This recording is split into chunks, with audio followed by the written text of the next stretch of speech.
So hello everyone, welcome to my channel CS Legal World. Today we are going to do Regulation 10 of SEBI SES 2011. Before we go ahead, this video is applicable to CS Professional, CS Executive, CS और तो कुछ होता नहीं है फिर CA Final, CMA Final सबको सबको सबको applicable है ये जिसको जिसको टेक ओवर का रेगुलेशन 10 करना है बेसिकली वो सब में ही है बिना एग्जाम्शन के बिना दिस रेगुलेशन के आप आगे बढ़ ही नहीं सकते. That's the speciality of regulation 10 and of course SEBI takeover 2011. Further we go ahead, so let's get started. इसके पहले मैंने आप जो वीडियो डाली थी आप लोगों के लिए that covers section 3, section 4, section 5, section 30, 31, 29. सो अगर वो देखना होगा तो आप वो वीडियो पे जाके देख सकते हो. 2 घंटे की वीडियो है. बहुत ही मतलब इट्स जस्ट दैट कि even a single person who is not taking class and wants to understand takeover can really understand from that class. इतना अच्छा है. Now second thing, regulation 10, I thought no teacher has comprised this in such a way that in one video we can get all the regulation 10 exemptions, we can understand this. So no teacher has done it as of now, so I thought why shouldn't I do it, because why not? Alright, so let's get started. Basically regulation 10 क्या बोलता है देखना कि regulation 3 ने क्या बोला है, 4 ने क्या बोला है हमको पता है. रेगुलेशन 3 ने ये कहा है कि बेटा जैसे आप 25% का ट्रिगर पॉइंट टच करते हो ना तो आपको पीए डीपीएस देना पड़ेगा. PA is public announcement, DPS is detail public statement where you have to give 26% of what open offer. And I will go fast because this is something that I am making it from the perspective that at least आपने एक बार तो पढ़ा होगा या नहीं भी पढ़ा होगा, still you can understand that, but I will still go fast. So alright, regulation 10 क्या बोलने की कोशिश कर रहा है कि हमको पता है रेगुलेशन 3 में क्या है, रेगुलेशन 4 में क्या है और 3 सबसेक्शन 2 में क्या है. 3 सबसेक्शन 2 में क्रिपिंग एक्विजिशन आ जाता है, रेगुलेशन 4 में एक्वायरिंग कंट्रोल आ जाता है. तो इन शॉर्ट रेगुलेशन 10 ये बोल रहा है कि बेटा कोई भी एक्वायरर है जिसने एक्वायर किया है 25% of voting rights that is trigger point under section 3, या फिर जिसका 5% से ज़्यादा हो रहा है during financial year creeping acquisition and acquire अपने कंट्रोल जो है वो आपने एक्वायर कर लिया है, तो इन that case without making an open offer भी आप एक्वायर कर सकते हो अगर आप रेगुलेशन 10 के अंडर आ रहे हो. तो आई थिंक इतना क्लियर होगा सबको. ठीक है. Now next, structure of regulation 10 कैसा बना है. तो regulation 10(1) deals with acquisition which are exempted from requirement of making the open offer under regulation 3 and 4. 10(1) जो है ना, अभी मैं आगे बताऊंगी आपको कि कैसा है रेगुलेशन. ये सारी 10(1) की है, देन 10(2) की है. तो रेगुलेशन 10(1) जो है ना वो बोल रहा है कि आपको अगर आप 10(1) में आ जा रहे हो ना गलती से भी, तो रेगुलेशन 3 and 4 में भले ही आप ट्रिगर पॉइंट पे टच करो फिर भी आपको क्या देने की जरूरत नहीं है बेटा, पीडीपीएस देने की जरूरत नहीं है.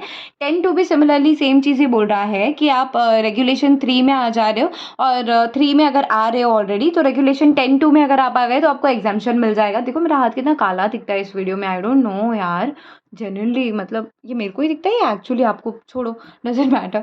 10(3) क्या हो गया देखना, deals with acquisition which are exempted from requirement of making the open offer under regulation 3(1). Same चीज़ है, सेम चीज़ें. 10(4) में 3(2) वो जो है वो क्रिपिंग एक्विजिशन वाला आ जा रहा है यहाँ पे. तो ये कुछ खास था नहीं important. Let's understand this now. तो बेसिकली रेगुलेशन 10(1) में अंडर रेगुलेशन 3 and 4 के बारे में बात करें, 24 एग्जाम्पशंस है.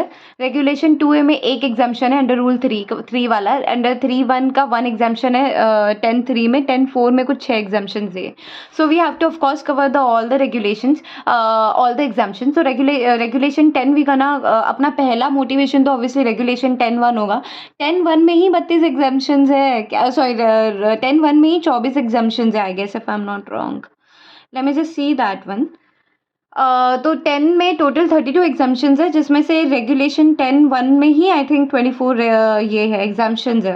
या that's we just study right now ना कि 24 एग्जाम्पशंस है विच इज़ हियर. 10(1)A में 5 ट्रांजैक्शन है, 10(1)B में 8 है, 10(1)C में इतना है, 10(1)D में इतना है, फिर 10(1)DA, E, F, G, H, I, J इसमें एक ट्रांजैक्शन है. 10(2)A में एक ट्रांजैक्शन है, 10(3) में भी एक ट्रांजैक्शन है, 10(4) में 6 ट्रांजैक्शन है. ऑलराइट, सो बेसिकली 10(4) में 6 नहीं है, 10(4) में ABCD है तो ऑब्वियसली सबका एक एक हुआ, तो 10 उस तरह से 6 ट्रांजैक्शन है. तो फिर सबसे पहले हम ये समझेंगे कि 10(1) होता क्या है. इसको ना कनेक्ट करके चलना, कोशिश करना कि you are not just studying from study prospective, but एक कोशिश करना कि कनेक्ट करके चल पाओ मेरे साथ। रेगुलेशन 10(1) देखना क्या बोल रहा है। Regulation 10(1) deals with acquisition which are exempted from requirement of making the open offer under regulation 3 and 4। We understood 25% creeping वाला 5% and control, we understood this. इसमें फंस गए तो ये रेगुलेशन 10(1) मदद करेगा हमारी। रेगुलेशन 10(1)A जो है उसमें 5 ट्रांजैक्शन है। रेगुलेशन 10(1)A में 5 ट्रांजैक्शन है। अब कितना काला दिख रहा है यार, ऐसा लग रहा है भूत का हाथ है ये, ठीक है, डजंट मैटर। तो 10(1)A वाला जो है ना वो बोल रहा है कि एक्विजिशन परसुएंट टू इंटर से transfer of shares among qualifying person being. तो ये 10(1)A है कि अगर आप इंटर से ट्रांसफर कर रहे हो, इंटर से ट्रांसफर मतलब कि नीता अंबानी के रिलायंस के शेयर्स ने मुकेश को दे दिया, दैट इज इंटर से transfer, either between the promoters, between your related party, let's say the family members. So this would cover in the inter से ट्रांसफर। तो 10(1)A सिंपल ये बोलने की कोशिश कर रहा है that acquisition pursuant to inter से ट्रांसफर, मतलब ऐसा कुछ एक्विजिशन हो रहा है जो इंटर से ट्रांसफर कर रहे हो आप, उसके बाद एक्विजिशन ऐसा हो रहा है कि आपने एक्वायर कर लिया है, तो वो हम एग्जाम कर लेंगे। 10(1)A में ये बोला है। तो अब कौन से ऐसे ट्रांजैक्शन है वो, तो टोटल 5 है, राइट, टोटल 5 है। 10(1)A में 5 है, right, if I am not wrong. देखो यहाँ पर 10(1)A के 5 ट्रांजैक्शंस है। तो अब हम सबसे पहले ना 10(1)A के ट्रांजैक्शंस को कवर कर लेते हैं, वो 5 ट्रांजैक्शन ऐसे कर करके हमको टोटल 32 ट्रांजैक्शन कवर करने हैं। तो हम ना 5 ट्रांजैक्शन का एक क्या देखते हैं कैसे करना है, पहले ये 5 कर लेते हैं। सबसे पहले अगर आप इमीडिएट रिलेटिव, अगर आप जो भी है एक्विजिशन जिसके बीच में हो रहा है, अगर आपका इमीडिएट रिलेटिव है, जैसे मेरा स्पाउस यानी कि मेरा husband, since I am a girl, my husband, मेरा ब्रदर सिस्टर, मेरे फादर मदर, मेरे चिल्ड्रन, सेल्फ, स्पाउस या बोथ के। अब इसका क्या मतलब हुआ, और ग्रैंडसन ग्रैंड डॉटर नहीं आएंगे इसमें, एंड अंकल एंड नेफ्यू जो है, नेफ्यू नीस, ये लोग भी अगर अक्वायर कर रहे हैं, इंटर से ट्रांसफर कर रहे हैं, तो उसमें PA/DPS देना पड़ेगा, ठीक है। अंकल एंड नेफ्यू में क्या हो गया कि मेरे ब्रदर इन लॉ ने, ठीक है, मैं since I am a women, मेरे ब्रदर इन लॉ ने मतलब मेरे हस्बैंड के भाई ने मेरे बच्चे को कुछ दिया, that is going to cover under, that is not going to cover under this, तो उसमें PA/DPS देना पड़ेगा। तो अंडरस्टैंड इमीडिएट रिलेटिव कौन होता है। इमीडिएट रिलेटिव मतलब स्पाउस, तो मेरा हस्बैंड, ठीक है। मेरे ब्रदर सिस्टर, मेरे हस्बैंड के नहीं, मेरे ब्रदर सिस्टर, मेरी रियल फैमिली इधर आ रही है। सी इसमें ना इमीडिएट रिलेटिव में ना सिर्फ और सिर्फ जो मेरे बहुत क्लोज है ना वही कवर है। कौन, मेरे मॉम डैड मेरे बहुत क्लोज है, ठीक है, मेरे भाई बहन मेरे बहुत क्लोज है, मेरा हस्बैंड मेरे बहुत क्लोज है, और मेरे जो बच्चे होंगे of course they would be very close to me. यहाँ पे स्पाउस की भी बच्चे दिया है, मतलब अगर ऐसे अपना नहीं एग्जाम्पल लेने का मन कर रहा अभी तो, बट ठीक है, स्पाउस जो है उसके 2-3 बच्चे पहले से थे, फिर मेरी शादी हुई, लाइक दैट, तो उस केस में भी उसके बच्चे भी मेरे इमीडिएट रिलेटिव बन जाएंगे, बट ऐसा कुछ नहीं होगा, ठीक है। फिर ठीक है, यहाँ पे आ जाओ। तो ये हमको समझ गया कि इमीडिएट रिलेटिव कौन होता है, ठीक है, इतना समझ में आ गया। अब ये क्या बोलने की कोशिश कर रहा है समझना एग्जाम्पल की तरीके से कि A B C ये दोनों समझो जो भी है इमीडिएट रिलेटिव्स है। नाउ ये C है, ये B है, B ऑलरेडी 18% होल्ड कर रहा है, C 10% होल्ड कर रहा है, C ने 7% B को ट्रांसफर कर दिया। ये इनकी बेसिकली होल्डिंग तीनों की मिला के 31% है। देखना 3, 18 और 10 टोटल 31 होता है, तो टारगेट कंपनी में इनकी 31% होल्डिंग तो है, राइट, अंडरस्टूड। बट ये लोग को PA/DPS नहीं देना पड़ेगा। क्यों नहीं देना पड़ेगा बेटा, क्योंकि ये इंटर से ट्रांसफर हो रहा है। I understand the fact that कि 7% लेने के बाद इसका 25% ट्रिगर पॉइंट टच हो रहा है, राइट, ऐसा तो नहीं है कि टच नहीं हो रहा है, टच हो रहा है, लेकिन ये इमीडिएट रिलेटिव में आ गया। तो अगर आपको ऐसा क्वेश्चन आता है एग्जाम में कि ऐसा केस है कि ABC थे, C ने अपना B में ट्रांसफर कर दिया, अब बताओ PA/DPS देना पड़ेगा क्या, देना पड़ेगा तो कितने दिन में दोगे, ये वो। तो सबसे पहले ये क्लैरिफाई कर दो ना बेटा, वो सेक्शन 10(1) के एग्जाम्पशंस में आ रहा है, 10(1)A के ट्रांजैक्शन, 10(1)A)(1) ये ऐसे आएगा। तो 10(1)A का जो 1 है उसके एग्जाम्पशंस में आ रहा है, तो फिर उसको PA/DPS देने की जरूरत नहीं है। आई थिंक इतना बहुत एक्सप्लेनेशन क्लियर हो गया रहेगा आपके लिए, and I hope this is visible to you, all right, I hope that, ठीक है। नाउ यहाँ पर समझने की कोशिश करना कि बार बार आधी चेक कर रही हूँ मैं। इसका सेकंड क्या है देखना, सेकंड ये बहुत इंपॉर्टेंट है, बहुत इंपॉर्टेंट है। Person named as promoter in share holding pattern. अब लेट्स से रोशनी लिमिटेड है, रोशनी लिमिटेड में 3 प्रमोटर्स है, ठीक है, एक हो गया रोशनी लिमिटेड में 3 प्रमोटर्स है, Deepak limited, Sachin limited and Shubham limited, ठीक है, ये 3 प्रमोटर्स है और रोशन लिमिटेड खुद भी एक प्रमोटर है। तो person named as promoter in share holding pattern, तो जो हमारी शेयर होल्डिंग पैटर्न बनती है ऑब्वियसली इसमें हमारा नाम जाता है। ठीक है, इतना सा समझ में आ गया। Filed by the target company in terms of the listing regulation और these regulation for not less than 3 years prior to the proposed acquisition, 12 quarterly filing, 3 years of 12 months each। इसका एग्जाम्पल देखना, फिर आपको लॉ समझ में आएगा। A B C 3 partner है, similar, अब ये पार्टनर है, अभी इमीडिएट रिलेटिव नहीं है। ठीक है, सी जो है वो बी को ट्रांसफर कर रहा है 7% शेयर। ये लोग का टोटल जो शेयर होल्डिंग है कम्स अप टू 51%। ठीक है, अब देखना है यहाँ पे प्रमोटर्स फॉर एटलीस्ट 3 years। अब इसका क्या लॉजिक बनता है वो समझना पड़ेगा आपको। Person named as promoter in the share holding pattern filed by the target company. Is it talking about the acquiring company? No, they are talking about the target company. So person named as promoter in the shareholding pattern filed by the target company की target company की जो भी promoters हैं, ठीक है, तो for not less than 3 years prior to the proposed acquisition। तो basically वो जो promoter है वो मतलब जिस दिन acquisition हुआ है वो प्रमोटर ना एटलीस्ट 3 साल पहले से प्रमोटर थे। अब इसका लॉजिक ये है बेटा जी कि ए बी सी और के बीच में जो भी ट्रांसफर हो रहा है, ये बी जो सी जो है वो बी को अपना होल्डिंग दे रहा है, तो they both have to be the promoter at least जिस दिन एक्विजिशन हुआ। अब इसका एग्जाम्पल कैसे समझाओ आपको, इधर देखना। आज डेट क्या है? ना ना ना ना ना ना ना ना 22 सितंबर है आज। ठीक है, 22 सितंबर, my bad, the pain is gone. 22 सितंबर है आज बेटा जी, 22 सितंबर है। अब इस डेट के एटलीस्ट 3 years पहले, अगर आज एक्विजिशन हो रहा है तो इस डेट के 3 years पहले ये दोनों बी और सी दोनों प्रमोटर होने चाहिए। तब अगर आप एक्विजिशन कर रहे हो ना इस डेट पे, तो आपको पीए डीपीएस देने की जरूरत नहीं होगी।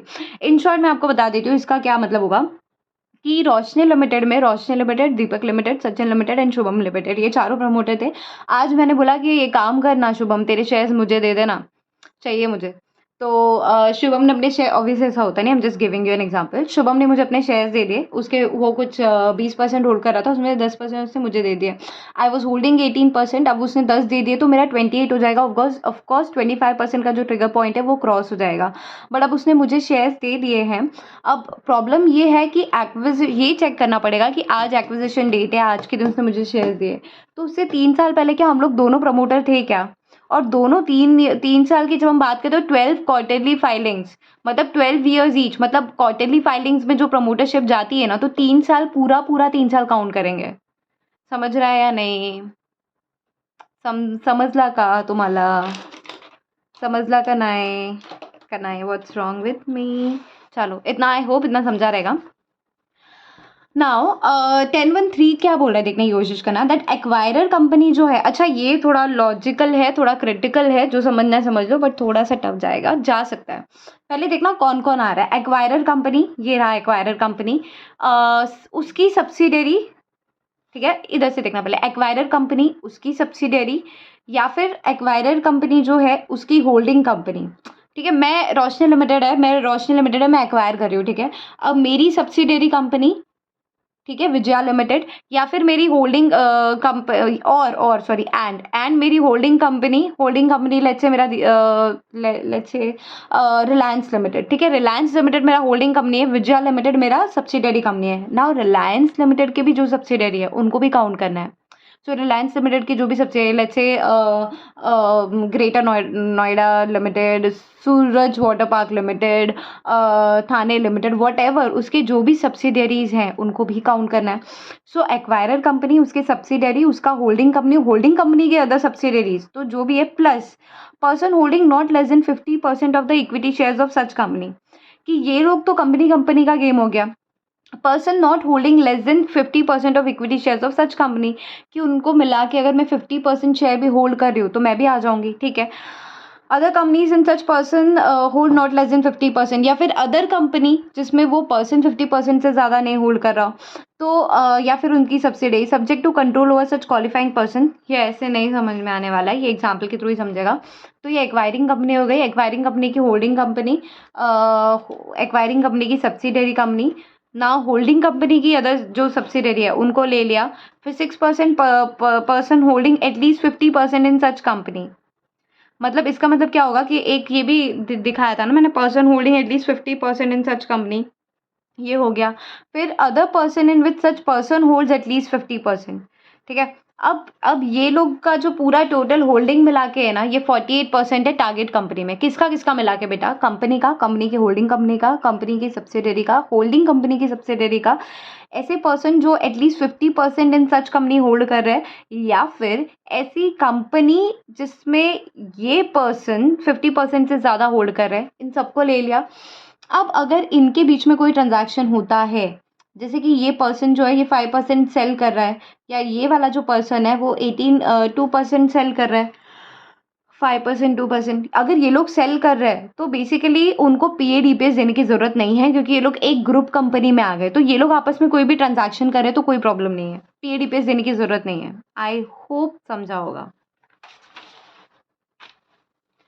फिर क्या है देखना, पर्सन एक्टिंग इन कंसर्ट, ये 4 ट्रांजैक्शन है 10 का, तो 10(1)(a) का। तो person acting in concert for not less than 3 years prior to the proposed acquisition and disposed as such pursuant to quarterly filings under the listing regulation or as the case may be the listing agreement। अब इसका क्या मतलब हुआ देखना, कि ABC 3 partners थे, ठीक है।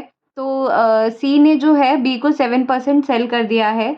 अब जो पर्सन एक्टिंग इन ये पर्सन एक्टिंग इन कंसर्ट था, so person acting in concert जो कि प्रमोटर नहीं है फॉर एटलीस्ट 3 years। अब इसका मतलब समझना पड़ेगा। सबसे पहले तो यू हैव टू अंडरस्टैंड कि पर्सन एक्टिंग इन कंसर्ट क्या होता है। पर्सन एक्टिंग इन कंसर्ट जो एक्वायरर के साथ मिला हुआ होता है, जो एक्वायर करता है ना, जो पर्सन एक्टिंग इन कंसर्ट मतलब कि जो कहीं ना कहीं एक्वायरर को हेल्प कर रहा है पैसे देने में, उसके साथ वो भी होल्ड कर रहा है, like that. Person acting in concert का डेफिनेशन भी you can go through with that. तो समझने की कोशिश करना, person acting in concert for not less than 3 years prior to the proposed acquisition and disclosed as such pursuant to quarterly filings return under the listing regulation। मतलब कोई ऐसा pack, कोई ऐसा पर्सन एक्टिंग इन कंसर्ट, कोई ऐसा pack जो कि hold कर रहा हो concert for not less than 3 years, कि अगर इसको अपने शेयर्स देना है ना प्रमोटर को, तो इसको पैक होना पड़ेगा फॉर एटलीस्ट 3 years। समझा? That this PAC who are not promoter for at least 3 years, मतलब ये PAC person acting in concert, तो ये प्रमोटर नहीं है ऑब्वियसली, तो पर्सन एक्टिंग इन कंसर्ट को ये मेंटेन करना पड़ेगा। अभी देखो मैं आपको एक सिमिलर आपको एक एग्जांपल देती हूँ, ठीक है। रोशनी लिमिटेड जो है ना, वो पहले प्रमोटर थी विजया लिमिटेड की। तो अब क्या हुआ ना, विजया लिमिटेड से मेरा मन भर गया, मैंने बोला मेरे को नहीं रहना यार यहाँ पे प्रमोटर, मैं तो ऑफर फॉर सेल करूँ, मैं तो निकल रही हूँ यहाँ से। मैं निकल गई, ठीक है। अब 2 साल के बाद मैं फिर से आ रही हूँ और शेयर्स बेच रही हूँ अपने, चलेगा क्या? नहीं। पर्सन एक्टिंग इन कंसर्ट ऐसा जो हुआ not promoter for at least 3 years, ये लोग को कोशिश करना पड़ेगा कि 3 years तक कोई रिश्ते नाते नहीं चाहिए प्रमोटर के साथ, और प्रमोटर ही नहीं बनना आपको 3 साल तक, कोई कंट्रोल नहीं होना चाहिए बेसिकली आपका कंपनी पे। तो अगर आप लोग सेल कर रहे हो ना तो चलेगा, कोई प्रॉब्लम नहीं, पीएडीपीएस देने की जरूरत नहीं पड़ेगी, डिस्क्लोजर दे देना, पीएडीपीएस देने की तो जरूरत नहीं पड़ेगी। समझा? समजला का तुम्हाला? तो अब आते हैं हम अपने लास्ट ट्रांजैक्शन पे। ये मैं रिवीजन भी कराऊंगी जैसे जैसे हमारे कंप्लीट हो जाएगा एक एक सेक्शन, तो आई होप इतना समझा। Now share holders of a target company who have been person acting in concert for a period not less than 3 years prior to the proposed acquisition and are disclosed pursuant to filing return। Same जो ऊपर की line थी same आगे इसमें, and क्या बोला है देखना, कि any company in which the entire equity share capital is owned by such shareholders in the same proportion as their holding in the target company without any differential entitlement to exercise voting right in such company। इसका मतलब ये है, यहाँ पर example के through समझना, हम एक बार रीड आउट करें और वर्ड्स को पकड़ने की कोशिश करना। एनी कंपनी, कोई भी company, in which the entire equity share capital is owned by such share holders, की किसी कंपनी का पूरा इक्विटी शेयर होल्डर होल्ड किया उस पर्सन ने in the same proportion as their holding in the target company. समझा? Without any differential entitlement to exercise voting right in such company. इस line को समझने की कोशिश करना। एबीसी ये जो है ना, ये लोग प्रमोटर है बेसिकली, और ये जो ये टारगेट कंपनी है, ठीक है, ये जो है ये टारगेट कंपनी है। और अब क्या हो रहा है ना, यहाँ पर एबीसी ये लोग जो है वो 33% ईच होल्ड कर रहे हैं। तो ये लोग ने 100% कैपिटल जो है वो होल्ड करके रखा हुआ है। 100% कैपिटल एबीसी ने होल्ड करके रखा है इन 33.33 ईच। ठीक है। अब ये लोग जो है ना चाहते हैं कि 45% शेयर्स ये लोग सेल कर दे अदर अनलिस्टेड कंपनी को, प्राइवेट कंपनी को। So I am repeating that again, समझने की कोशिश करना। एबीसी जो है ये लोग तीनों पार्टनर है, ये लोग तीनों भी टारगेट कंपनी में 15-15-15 सेम रेशियो में शेयर्स ये लोग ने हेल्ड करके रखा है। ठीक है। अब ये लोग जो है एबीसी ये लोग 100% capital in same proportion hold कर रहे हैं। 100% कैपिटल इन सेम प्रपोर्शन 15 था ना लोग का, 33.3 थी, 30.3 सेम प्रपोर्शन में ये लोग ने कैपिटल भी होल्ड करके रखा है और सेम परसेंट में ये लोग ने टारगेट कंपनी में शेयर्स भी एक्वायर करके रखे हुए हैं। अब ये जो है ना ये लोग शेयर्स 45% शेयर्स जो है इनका ना 15-15-15 टोटल 45% शेयर्स ये लोग सेल कर रहे हैं अदर अनलिस्टेड कंपनी को, जो कि प्राइवेट कंपनी है। ठीक है। अब इसके पास ऑलरेडी 6% था, इन्होंने इसको 45% और दे दिया, 51 इसका हो गया। लेकिन इनको डिस्क्लोजर तो देना पड़ेगा, लेकिन पेड ईपीएस देने की ज़रूरत नहीं है। आई होप इतना समझा रहेगा कि कैपिटल ये लोग का सेम प्रपोर्शन में है और ये लोग का holding in the target company same proportion में, सेम रेशियो में। इन दैट केस ये लोग को पेड ईपीएस देना नहीं पड़ेगा। सो एग्जाम्शन अंडर 10(1)(a) में ये बोल के रखा है कि 10(1)(a) का 1, 10(1)(a) का 2, 10(1)(a) का 3, 10(1)(a) का 4, 10(1)(a) का 5, ये पांचों जो है ना, in order to avail exemption from open offer under regulation 10(1)(a) the following condition needs to be satisfied. कि अगर आपको 10(1)(a) का एग्जाम्शन चाहिए ना, अगर आपको 10(1)(a) का क्या बोला मैंने, देखने की कोशिश करना फिर से, कि ये जो रेगुलेशंस है ना अंडर एग्जाम्पशंस है ना अंडर रेगुलेशन 10(1)(a), तो 1, 2, 3, 4, 5 ये जो भी है।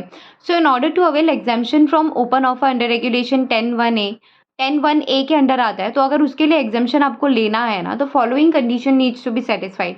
तो प्री एक्विजिशन कुछ कंडीशन है एंड पोस्ट एक्विजिशन कुछ कंडीशन है। पहले पोस्ट एक्विजिशन देख लेते। पोस्ट एक बार आपने एक्वायर कर लिया ना, कुछ नहीं करना है, सिर्फ 2 वर्किंग डेज में रेगुलेशन 29 के हिसाब से आपको क्या दे देना है बेटा, अगर आप 2% से ज़्यादा एक्सीड कर रहे हो तो आपको क्या दे देना है, आपको सिर्फ और सिर्फ डिस्क्लोजर देना है। ठीक है, इतना समझ में आ रहा है। प्री एक्विजिशन कंडीशन क्या है, that if the share of target company are frequently traded and what if the shares of transfer target company are not frequently traded.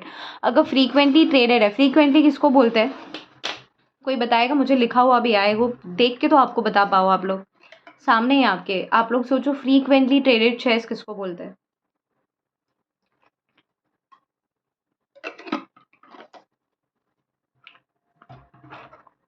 समझा, फ्रीक्वेंटली ट्रेडेड उसको बोलते हैं कि एटलीस्ट वो 10% शेयर्स, जो टोटल नंबर ऑफ शेयर्स है उसमें से एटलीस्ट 10% ऑफ जो शेयर है उनका वो ट्रेड हो रहा है इन इमीडिएटली प्रीसीडिंग 12 कैलेंडर मंथ, किस पे, बीएसई या फिर एनएससी में। 10% तक तो उनका होल्डिंग, जो भी शेयर नंबर्स ऑफ शेयर्स उसमें 10% का जो शेयर्स है ना, वो एटलीस्ट बीएसई एनएससी किसी पे भी 12 मंथ्स में ट्रेड हो रहा है, 10% तो हो रहा है, that is frequently traded company. तो अगर प्री एक्विजिशन कंडीशन ये है कि अगर आपकी कंपनी फ्रीक्वेंटली ट्रेडेड है, ठीक है, तो हम लोग जैसे मार्केट कैपिटलाइजेशन निकालते हैं ना, if the shares of target company are frequently traded then the above acquisition shall be at और बिलो। तो ये जो एक्विजिशन हो रहा है एट और बिलो व्हाट रेट, कि जब भी आपका आपने मार्केट कैपिटलाइजेशन निकालने के लिए हम क्या करते हैं, weighted volume average market price देते हैं। वो पीछे हमने देखा था लास्ट वीडियो में कि weighted oh my God volume weighted average market price कैसे निकालना है, वो मार्केट कैपिटलाइजेशन में देखा था। तो अपना जो volume weighted average market price है, ठीक है, उसमें अपने को 25% ऐड करना है। और volume weighted average market price कैसे मिलेगा, जो भी ट्रेडिंग डेज होंगे, जैसे कि मैंने एंटरप्राइज वाले में बताया था आपको, जो भी आपका ट्रेडिंग डेज होगा ना, बेसिकली देखो मैं आपको बताती हूँ इसका, अगर मुझे याद आए तो 2 मिनट रुको, मुझे सोचने दो ज़रा क्या था वो क्या था उसमें volume weighted average market price निकालने के लिए ये बताया था कि आपका जो भी, तो वो कैसे निकालना होता है। सबसे पहले आप देखो कि primary acquisition of parent entity क्या है, कि किस दिन उन्होंने एक्वायर किया या फिर किस दिन पब्लिक डोमेन में न्यूज़ आई, दोनों में से जो भी अर्लियर डेट होगा ना, वहाँ से 60 डेज पीछे जाओ, 60 ट्रेडिंग डेज, ठीक है, 60 ट्रेडिंग डेज पीछे जाना है। वो 60 ट्रेडिंग डेज़ जब आप पीछे गए ना, तो आपको ये चेक करना है कि टारगेट वो 60 ट्रेडिंग डेज़ में टारगेट कंपनी के मैक्सिमम शेयर्स कहाँ ट्रेड हुए थे, एनएसई पे या बीएसई पे। जिसमें भी ज़्यादा ट्रेड होएँगे वो ले लेंगे, तो एनएसई हो गया, फॉर एग्जांपल एनएसई पे हुआ। फिर ये कुछ फॉर्मूला था उसको निकालने के लिए, बट यहाँ पर इतनी डिटेल में जाने की ज़रूरत नहीं है। यहाँ पर सिर्फ शेयर्स पूछा है, उसमें 25% ऐड करना है। तो 60 डेज़ में जो भी आ रहा है प्लस उसमें 25% ऐड कर देंगे तो ये आ जाएगा। हाउएवर ये एग्ज़ाम में नहीं आने वाला, सिर्फ इतना याद रखना कि इसका ये बेसिकली लॉजिक है। और अगर आपके जो शेयर्स है ना वो फ्रीक्वेंटली ट्रेडेड नहीं है, ओके, अगर आपके जो शेयर्स है ना वो इनफ्रीक्वेंटली ट्रेडेड या फ्रीक्वेंटली ट्रेडेड नहीं है, उन इन दैट केस फेयर वैल्यू जो भी होगा, फेयर प्राइस, उसमें 25% ऐड कर देंगे। अदरवाइज जो प्राइस अमाउंट निकल के आएगा उसमें वो ऐड कर देंगे। तो अब चेक कर लेते हैं हम लोग ने कहाँ तक कर लिया है। तो बेसिकली हम यहाँ अभी तक हमने सिर्फ एक ट्रांजैक्शन कंप्लीट किए guys, there is a lot of it. 10-1 a complete किया है, सोचो अभी तक सिर्फ, अभी कितने सारे बाकी है। अभी 10-1 बी में टोटल 8 ट्रांजैक्शन है, तो 10-1 बी करेंगे। देख लेते हैं इसके क्या ट्रांजैक्शंस है। It requires a lot of hard work, patience and everything to make this kind of video because this is very complicated, critical. ठीक है। 10-1 बी में देखना क्या बोला है, acquisition in ordinary course of business. आप एक्विजिशन कर रहे हो ऑर्डिनरी कोर्स ऑफ बिजनेस में। अब जो अंडर राइटर है, ठीक है, under writer, we all know that कि अंडर राइटर का जॉब ही है शेयर्स एक्वायर करना। तो अंडर राइटर जो एक्वायर करेगा उसको an under writer registered with SEBI by way of allotment person to under writing agreement के हिसाब से, तो फिर as per ICDR in that case हम उसको क्या नहीं देना पड़ेगा, उसको PADPS नहीं देना पड़ेगा। ठीक है, ये एक तो अंडर राइटर का समझा। ये 10-1 बी का एक ट्रांजैक्शन हो गया, 7 रिमेन्स।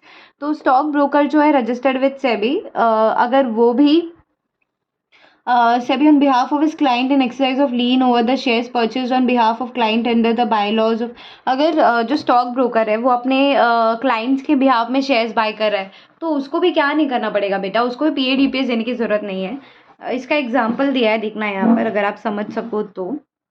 वैसे एग्जाम्पल की ज़रूरत नहीं है, बट आपको समझना है तो समझ जाओ। ये गौतम अडानी है, ये इंडिया इन्फोलाइन है, ये टाटा स्टील है, टाटा स्टील के शेयर होल्डर्स है, ये ICICI बैंक है।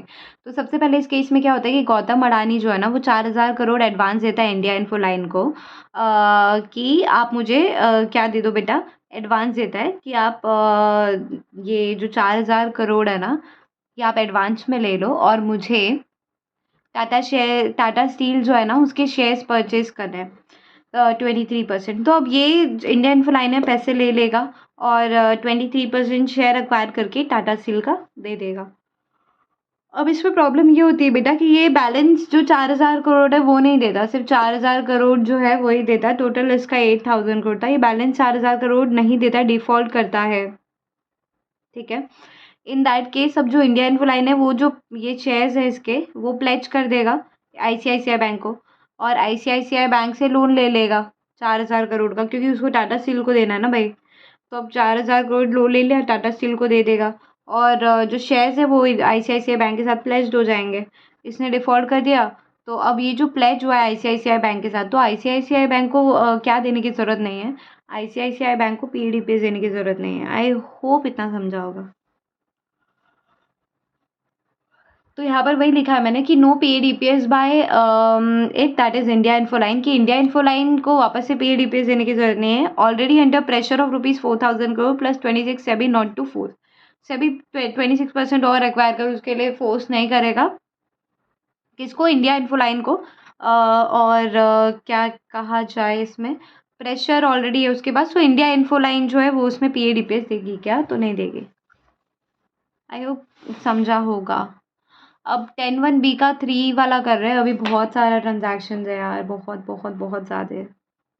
आई डोंट नो मैं ये ले पाऊँगी या नहीं। This is something that really requires a lot of hard work, I must say that, and I hope you all would acknowledge क्या हो गया मेरे इंग्लिश को, you all would acknowledge this hard work once you see this video. I just really hope that. चलो देखते हैं। So a merchant banker registered with SEBI और a nominated investor in the process of market making।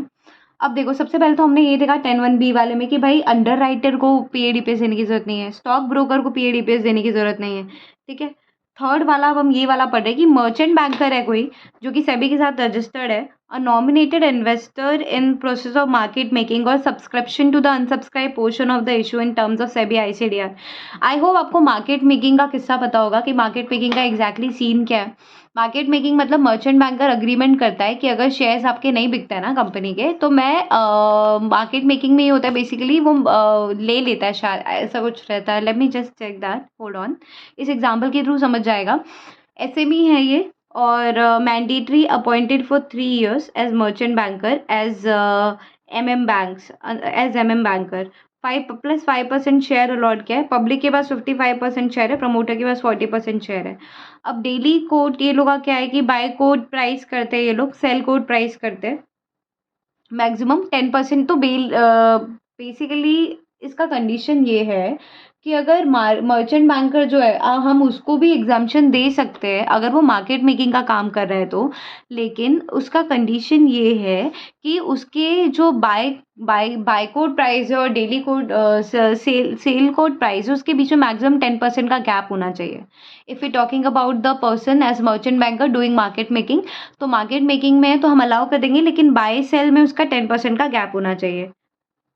Buying price और selling price में 10% का gap होना चाहिए। आई hope इतना समझा होगा। और मैंडेटरी अपॉइंट होना चाहिए मर्चेंट बैंकर फॉर 3 years। समझा? Now let's come to the fourth one. ये क्या है बेटा? ये 10(1)(b) का 4 है। ये 10(1)(b) का 4 है। इसके टोटल 5 ट्रांजैक्शन, 8 है, 8 ट्रांजैक्शन है। अभी तक हमने सिर्फ हाफ किया है, 4 किया है, 3 किया है। चलो अभी 5 और करने हैं। This is okay. ओका, चलो। So any person acquiring share pursuant to scheme of safety net in terms of SEBI ICDR regulation 2018। Kind safety net is nothing but it's a kind of guarantee कि अगर नहीं बिकाना तो tension मत ले, मैं तेरे को सेफ्टी नेट दे रहा हूँ, मैं तेरे शेयर्स बाय कर लूंगा। तो safety net is nothing but a kind of guarantee. तो any person acquiring shares pursuant to a scheme of safety net in terms of SEBI ICDR regulation 2018। तो इसमें काइंड ऑफ गारंटी के बारे में बताया। तो अब देखना यहाँ पर इसमें शर्त है कुछ कि ये 6 मंथ्स का एक कुछ कंडीशन है। तो यहाँ पर देखना अब क्या होता है कि प्रमोटर जो है, ठीक है, ये रहा प्रमोटर, ये रहा टारगेट कंपनी, ये रहा पब्लिक। तो अब इसमें सबसे पहले ये है कि प्रमोटर अगर प्रमोटर जो है वो आईपीओ में इन्वेस्ट किया है उसने 24% शेयर्स, ठीक है, और सेफ्टी नेट ले लिया है 10% का, तो उसको पीएडीपीएस देने की जरूरत नहीं पड़ेगी। वी ऑल नो दैट कि प्रमोटर को एटलीस्ट 20% होल्ड करना होता है। तो let's say promoter is already holding 24% and he is taking safety net as 10%, तो उसको पीएडीपीएस देने की जरूरत नहीं पड़ेगी इररिस्पेक्टिव ऑफ द फैक्ट कि वो 25% से क्रॉस कर रहा है। इररिस्पेक्टिव ऑफ दैट फैक्ट उसको क्या नहीं लेने की जरूरत पड़ेगी बेटा, पीएडीपीएस देने की जरूरत नहीं पड़ेगी, क्योंकि वो सेफ्टी नेट है। Safety net is not considered as whatever you can say, the shares voting at control not considered as that कि सेफ्टी नेट को एक बोल दिया है कि भाई अगर वो जरूरत पड़ेगी तो होगा। इन दैट केस अपने को पीएडीपीएस देना नहीं है। कंडीशन ये है that sell share at issue price, कि आप जो शेयर्स बेचोगे ना किसको बेटा, प्रमोटर को, जो भी सेफ्टी नेट के थ्रू लेना चाह रहा है, तो उसका जो सेलिंग प्राइस होगा ना, sell shares at issue price, तो वो इशू प्राइस मतलब अभी मैं आपको एग्जांपल देती हूँ, समझ जाओगे तो समझ जाओगे। तो basically I invested in IRCTC। I basically applied for an IPO। It was unfortunate that I did not get the allotment, but that's fine. So उनका इशू प्राइस था कुछ 330 समथिंग कुछ था। वो शेयर 2000 तक भी गया था पर शेयर, बट इशू उन्होंने 300 में किया था और लिस्ट हुआ था वो 600 पे शेयर। अब जो इशू प्राइस है वो कितना था बेटा, 300 में, कि 300 में मैंने जब IPO आया था तो उन्होंने कहा था इशू प्राइस इतना और इतने पे अप्लाई कर दिया, तो that was the issue price. तो जो इशू प्राइस है ना, उस पे आपको शेयर्स बेचना है किसको, प्रमोटर को, और maximum 6 months from the date of public issue, from the date of public issue, कि पब्लिक इशू जब करने वाले उसके 6 महीने पहले दे देना। कि जिस दिन पब्लिक इशू हुआ ना, जिस दिन पब्लिक इशू हुआ ना, उसके 6 महीने पहले, आई होप इतना समझ में आ रहा है कि जिस दिन पब्लिक इशू हुआ उसके 6 महीने पहले तक कोई भी एक्विजिशन नहीं होना चाहिए। सॉरी, मेरी गलती है, मैंने रॉन्ग कहा इसमें। इसमें ये है बेसिकली कि जब पब्लिक इश्यू हो गया ना, उसके 6 महीने के अंदर-अंदर आप उसको क्या कर दो बेटा, जो सेफ्टी नेट वाला है ना, आप उसको वो शेयर्स तब तक के वो रख सकता है, और तब तक वो रख रहा है तो उसको कुछ भी पेड ईपीएफ देने की ज़रूरत पड़ेगी क्या? तो नहीं, तो maximum 6 months from the date of public issue you can keep the shares. उसके बाद ऑब्वियसली उसको खाली करना पड़ेगा। इसका एक एग्जांपल ये भी हो सकता है कि लेट्स से प्रमोटर ने टारगेट कंपनी के में इतने सारे 24% होल्ड करके रखे हुए हैं, ठीक है। अब प्रमोटर ने सेफ्टी नेट रखा है 10% का। सेफ्टी नेट में ये होता है कि पब्लिक जो है उनको नई शेयर्स चाहिए और वो स्टॉक एक्सचेंज पे नहीं बेच रहे हैं। वो लोग डायरेक्ट शेयर प्रमोटर को भी बेच सकते हैं। At what price? तो एट इशू प्राइस। और मैक्सिमम ये कब तक कार्यनामा चल सकता है पब्लिक का, प्रमोटर को शेयर्स देने वाला? 6 months from the date of public issue, वहाँ तक चल सकता है। तो he can keep shares in that case, और उसमें उसको कोई भी पीए डीपीएस देने की जरूरत पड़ेगी क्या? तो नहीं। तो अभी तक सिर्फ 4 ट्रांजैक्शन हुए। 10(1)(b) में टोटल 8 ट्रांजैक्शन है। ये 8 यहाँ पर खत्म हो जाएगा इस पेज में, या नेक्स्ट पेज तक जाएगा? नेक्स्ट तक जा रहे हैं। 8 वाला तो काफ़ी बड़ा है, खैर फिर 10(1)(c) 10(1)(d) आएगा। चलो, करना तो है। So a merchant banker registered with the SEBI acting as stabilising agent in green shoe option और बाय द प्रमोटर और pre issue share holders in term of SEBI ICDI regulation 2018। अगर आप CS executive के student हो तो आपको अच्छे से पता होगा पीछे आईसीडीआर में स्टेबलाइजिंग एजेंट कौन होता है, सबको पता है, ठीक है, कि स्टेबलाइजिंग एजेंट कौन होता है। बेसिकली ये भी काइंड ऑफ मर्चेंट बैंकर ही पकड़ लो। 15% तक ये मैक्सिमम कर सकता है स्टेबलाइजिंग एजेंट, बट अभी इस एग्जाम्शन के हिसाब से हमको ये सब स्टेबलाइजिंग एजेंट की डिटेल में जाने की जरूरत नहीं है। So merchant banker registered with SEBI acting as stabilising agent, ठीक है, इन ग्रीन शू ऑप्शन, सबको पता है ग्रीन शू ऑप्शन क्या होता है, और बाय द प्रमोटर और pre issue share holders in terms of SEBI ICDI regulation 2018। अब इसका एग्जाम्पल दे रही हूँ, समझने की कोशिश करना। देखना क्या बोला है यहाँ पर। स्टेबलाइजिंग एजेंट पिक्चर में कब आता है? जब क्या होता है कि प्रमोटर की होल्डिंग कम होने लगती है, ठीक है, इशू के बाद, और उस टाइम पे स्टेबलाइजिंग एजेंट जो होता है वो शेयर्स पब्लिक से बाय करता है और प्रमोटर को वापस देता है। टोटल वो ऐसा 15% तक ही कर सकता है। तो स्टेबलाइजिंग एजेंट ने क्या किया, टारगेट कंपनी जो था उसके आईपीओ में 15% शेयर्स जो था वो इन्वेस्ट किया उसने, ठीक है, आईपीओ में 15% शेयर्स इन्वेस्ट किया। स्टेबलाइजिंग मैकेनिज्म एक्विजिशन के हिसाब से 10% शेयर, तो अगर वो कर रहा है तो कोई भी पीए डीपीएस देने की जरूरत नहीं है। लेकिन पब्लिक जो है, जो शेयर्स उसको सेल कर रही है स्टेबलाइजिंग एजेंट को, तो maximum 30 days on the date of public issue.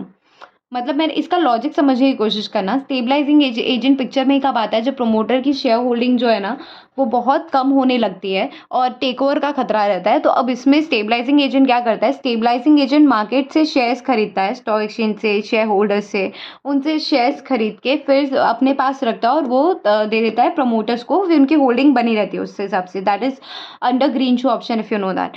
लेकिन अब जो है इसमें स्टेबलाइजिंग एजेंट ने ऑब्वियसली 15% इसमें इन्वेस्ट कर रखा है। स्टेबलाइजिंग मैकेनिज्म एक्विजिशन के हिसाब से 10% शेयर तक अगर वो एक्वायर कर रहा है ना, तो पीए डीपीएस देने की जरूरत नहीं पड़ेगी। 10% से ज़्यादा कर रहा है तो देना पड़ेगा। अब इस केस में जो है ना वो मैक्सिमम अब स्टेबलाइजिंग एजेंट के पास जो शेयर्स है, ठीक है, जो स्टेबलाइजिंग एजेंट जो अक्वायर कर रहा है पब्लिक से, can he acquire shares from public from for like last 1 year and then give to promoter? No, he has to do all the drama with in 30 days only of the public issue. जैसे public issue हुआ 30 days के अंदर उसको जो जो shares acquire करना है public से एक्वायर किया, प्रमोटर को ट्रांसफर किया, खत्म हो गया बात उतने में। समझा? तो इसमें कोई भी पीए डीपीएस देने की जरूरत नहीं है। और कितना? बेसिकली वो 10-15% तक कर सकता है, लेकिन अपने इसके हिसाब से, सेबी टेक ओवर के हिसाब से 10% तक जो भी अगर वो ऐसा कर रहा है एक्विजिशन, तो अपने उसको पीए डीपीएस देने की जरूरत नहीं है। समझा? फिर आता है छठवां transaction, which is a registered market maker of a stock exchange in respect of shares for which he is the market maker during the course of market making. Self explanatory है। Other than SME on main board of stock exchange होना चाहिए, voluntary market making करते होना चाहिए। तो कोई भी registered market maker जो है स्टॉक एक्सचेंज का, मार्केट मेकर क्या होता है बेटा? मार्केट मेकर मतलब वो शेयर्स को डेवलप करने की कोशिश करता है, प्राइस को ग्रो करने की कोशिश करता है, मार्केट मेकिंग कंपनी का मार्केट मेकिंग करता है, तो फिर कोई भी रजिस्टर्ड मार्केट मेकर है स्टॉक एक्सचेंज का, ऑब्वियसली स्टॉक एक्सचेंज से ही रजिस्टर्ड होगा, इन respect of shares for which he is the market maker during the course of market making. तो बस एसएमई पे, अदर देन एसएमई और main board of stock exchange, ये IPG वाले के लिए बात की है, इंस्टीट्यूशनल ट्रेडिंग प्लेटफॉर्म, जिसको अभी institutional growth, IGP growth platform बोलते हैं। सो अदर देन एसएमई और main board of stock exchange plus voluntary market making होनी चाहिए। इन दैट केस आपको क्या होगा बेटा, आपको नहीं देना पड़ेगा क्या, पीएडीपीएस। फिर है scheduled commercial bank acting as an escrow account custodian. तो बेसिकली इसमें समझने की कोशिश करना, अगर इस एग्जांपल से आप समझ पाओ, ये था एक्वायरर, ठीक है, ये है टारगेट कंपनी, ये है प्रमोटर। अब जो एक्वायरर है ना, उसने 10,000 करोड़ एस्क्रो अकाउंट में डाला हुआ है, उसके एस्क्रो बैंक में डाला हुआ है, और प्रमोटर ने भी ना 34.82% शेयर्स जो है। अब ये इसमें देखना, इसका बेसिकली क्या मतलब है, इस केस में क्या होता है ना, जो टारगेट कंपनी के प्रमोटर जो है ना, टारगेट कंपनी के जो प्रमोटर है ना, वो लोग डिपॉजिट करेंगे concerned shares of that target company to the escrow agent account. That is the, क्योंकि ये एक्विजिशन करना चाह रहा है और ये शेयर्स देगा, ये इसको पैसे देगा, लेकिन ये लोग ना एस्क्रो अकाउंट में रखते हैं, ये एस्क्रो बैंक में रखेगा, ये एस्क्रो एजेंट को देगा। So in other words, when promoter of the target company, ये वाला, deposit the concern share of target company to the escrow agent, ठीक है, custodian, then such escrow agent need not make any PADPS. तो इस escrow agent को कोई पीएडीपीएस करने की जरूरत नहीं पड़ेगी। तो बेसिकली यहाँ पे बात एस्क्रो एजेंट की हुई है, ठीक है। एस्क्रो एजेंट की क्या बात हुई है कि ये लोग दोनों आपस में एक्विजिशन करना चाहते हैं, बिलीफ नहीं है, बिलीफ होगा या नहीं होगा but I don't know, but company law में ऐसा प्रोसीजर है कि, या फिर अपने इंडिया के लॉ में ऐसा प्रोसीजर है कि शेयर्स वो लोग डायरेक्ट दे के पैसे लेंगे, ऐसा नहीं होगा। दो एस्क्रो अकाउंट होंगे, एक एस्क्रो बैंक अकाउंट होगा पैसे डालने के लिए, ये एस्क्रो एजेंट अकाउंट है क्योंकि शेयर्स ट्रांसफर कर रहा है, तो उसकी वजह से इसकी होल्डिंग बढ़ रही है ना एस्क्रो एजेंट की। इन दैट केस उसको पीएडीपीएस देने की जरूरत नहीं है। आई होप इतना समझ गया होगा अभी तक। 10(1)(b) का 7 करे, transaction 7। If you really liking the video then thumbs up to that. चलो ये समझने की कोशिश करते हैं।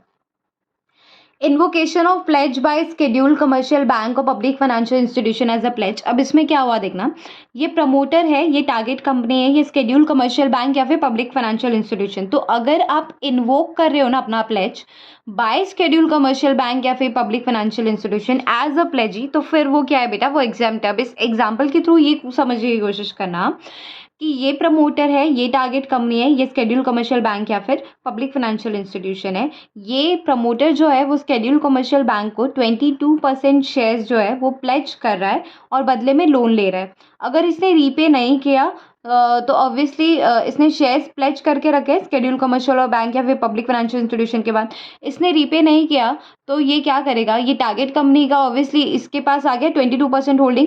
लेट्स से टारगेट कंपनी का ऑलरेडी इसने भी 4% शेयर एक्वायर किया हुआ था, ठीक है, जिसकी वजह से अब इसकी होल्डिंग बढ़ गई, 22 प्लस 4 26% हो गया, 25 से ज़्यादा टच हो गया। तो इसको क्या नहीं देना पड़ेगा, पीएडीपीएस। इसको एकदम स्लो समझाऊँ तो समझने की कोशिश करना। कोई भी शेड्यूल्ड कमर्शियल बैंक या पब्लिक फाइनेंशियल इंस्टीट्यूशन, सिर्फ इन दोनों की बात की है, नॉर्मल बैंक एनबीएफसी इधर की बात नहीं हुई है, ठीक है। अगर ये दोनों बेसिकली ऑलरेडी होल्ड करके रखे हैं टारगेट में, इनका भी 4% शेयर लोग ने टारगेट कंपनी में होल्ड करके रखा है, ठीक है, और ये लोग ने प्लेज किया है टारगेट कंपनी के 22% शेयर, बदले में लोन लिया है, लोन रिपे नहीं किया तो ऑब्वियसली प्लेज के हुए शेयर इन लोग के हो गए। अब इनके हो गए तो इनकी होल्डिंग अचानक से बढ़ गई, तो इन केसेस में इनको पीएडीपीएस देने की जरूरत नहीं है, समझा। देखना यहाँ पे लिखा हुआ है कुछ, that if public financial institution या फिर scheduled commercial bank purchases the shares of any target company in the stock market otherwise then they shall also give open offer under the regulation, but if they invoke the shares of any target company which were pledged to them and hence touch the trigger point, then there is no need to give open offer under this regulation। जो मैंने हिंदी में बताया उसको English में बताया और कुछ नहीं। नाउ 10(1)(c) में आ रहे हैं, तो अभी हम देख लेते हैं हम कहाँ पे पहुँच गए अपने रेगुलेशन एग्जाम्पशंस के हिसाब से यहाँ तक। 10(1)(c), होल्ड ऑन, ये रहा, ठीक है। So we are quite done with 10(1)(a), we are quite done with 10(1)(b)। अपने टोटल कितने 13 ट्रांजैक्शन हो गए आउट ऑफ 32। अभी इसका एक ट्रांजैक्शन है 10(1)(c) का और 10(1)(d) के 3 ट्रांजैक्शन हैं। उसके बाद इन सारों के एक-एक ट्रांजैक्शन रहेंगे। तो लेट्स से अभी 4 ट्रांजैक्शन करेंगे फिर एक-एक, एक-एक, एक-एक आएगा। सो 10(1)(c) पे कूदते हैं पहले, ठीक है? Let's jump on that. Alright, I hope it's not being monotonous and you're able to understand something out of here. चलो, सो 10(1)(c) क्या बोलने की कोशिश करा है देखना यहाँ पर। दिख रहा है ना बराबर? Now, acquisition at subsequent stages by an acquirer who has already made a public announcement of an open offer for acquiring shares pursuant to an agreement, that is memorandum of understanding of disinvestment with the government as contemplated in such agreement. इसको मैं एक बार और पढ़ रही हूँ, ये point मैं एक और बार पढ़ूंगी, इसके बाद एक मस्त एग्जाम्पल है पीछे, वो हम देखेंगे। आप उसके बाद आप ये वापस से पढ़ना, आपको कोई भी डाउट नहीं होगा। पहले ये मेरे साथ पढ़ना। एक्विजिशंस एट सब्सिक्वेंट स्टेज, मतलब बाद में एक्विजिशन, एट सब्सिक्वेंट स्टेज में भी अगर आप एक्विजिशन कर रहे हो, एट सब्सिक्वेंट स्टेज मतलब क्या?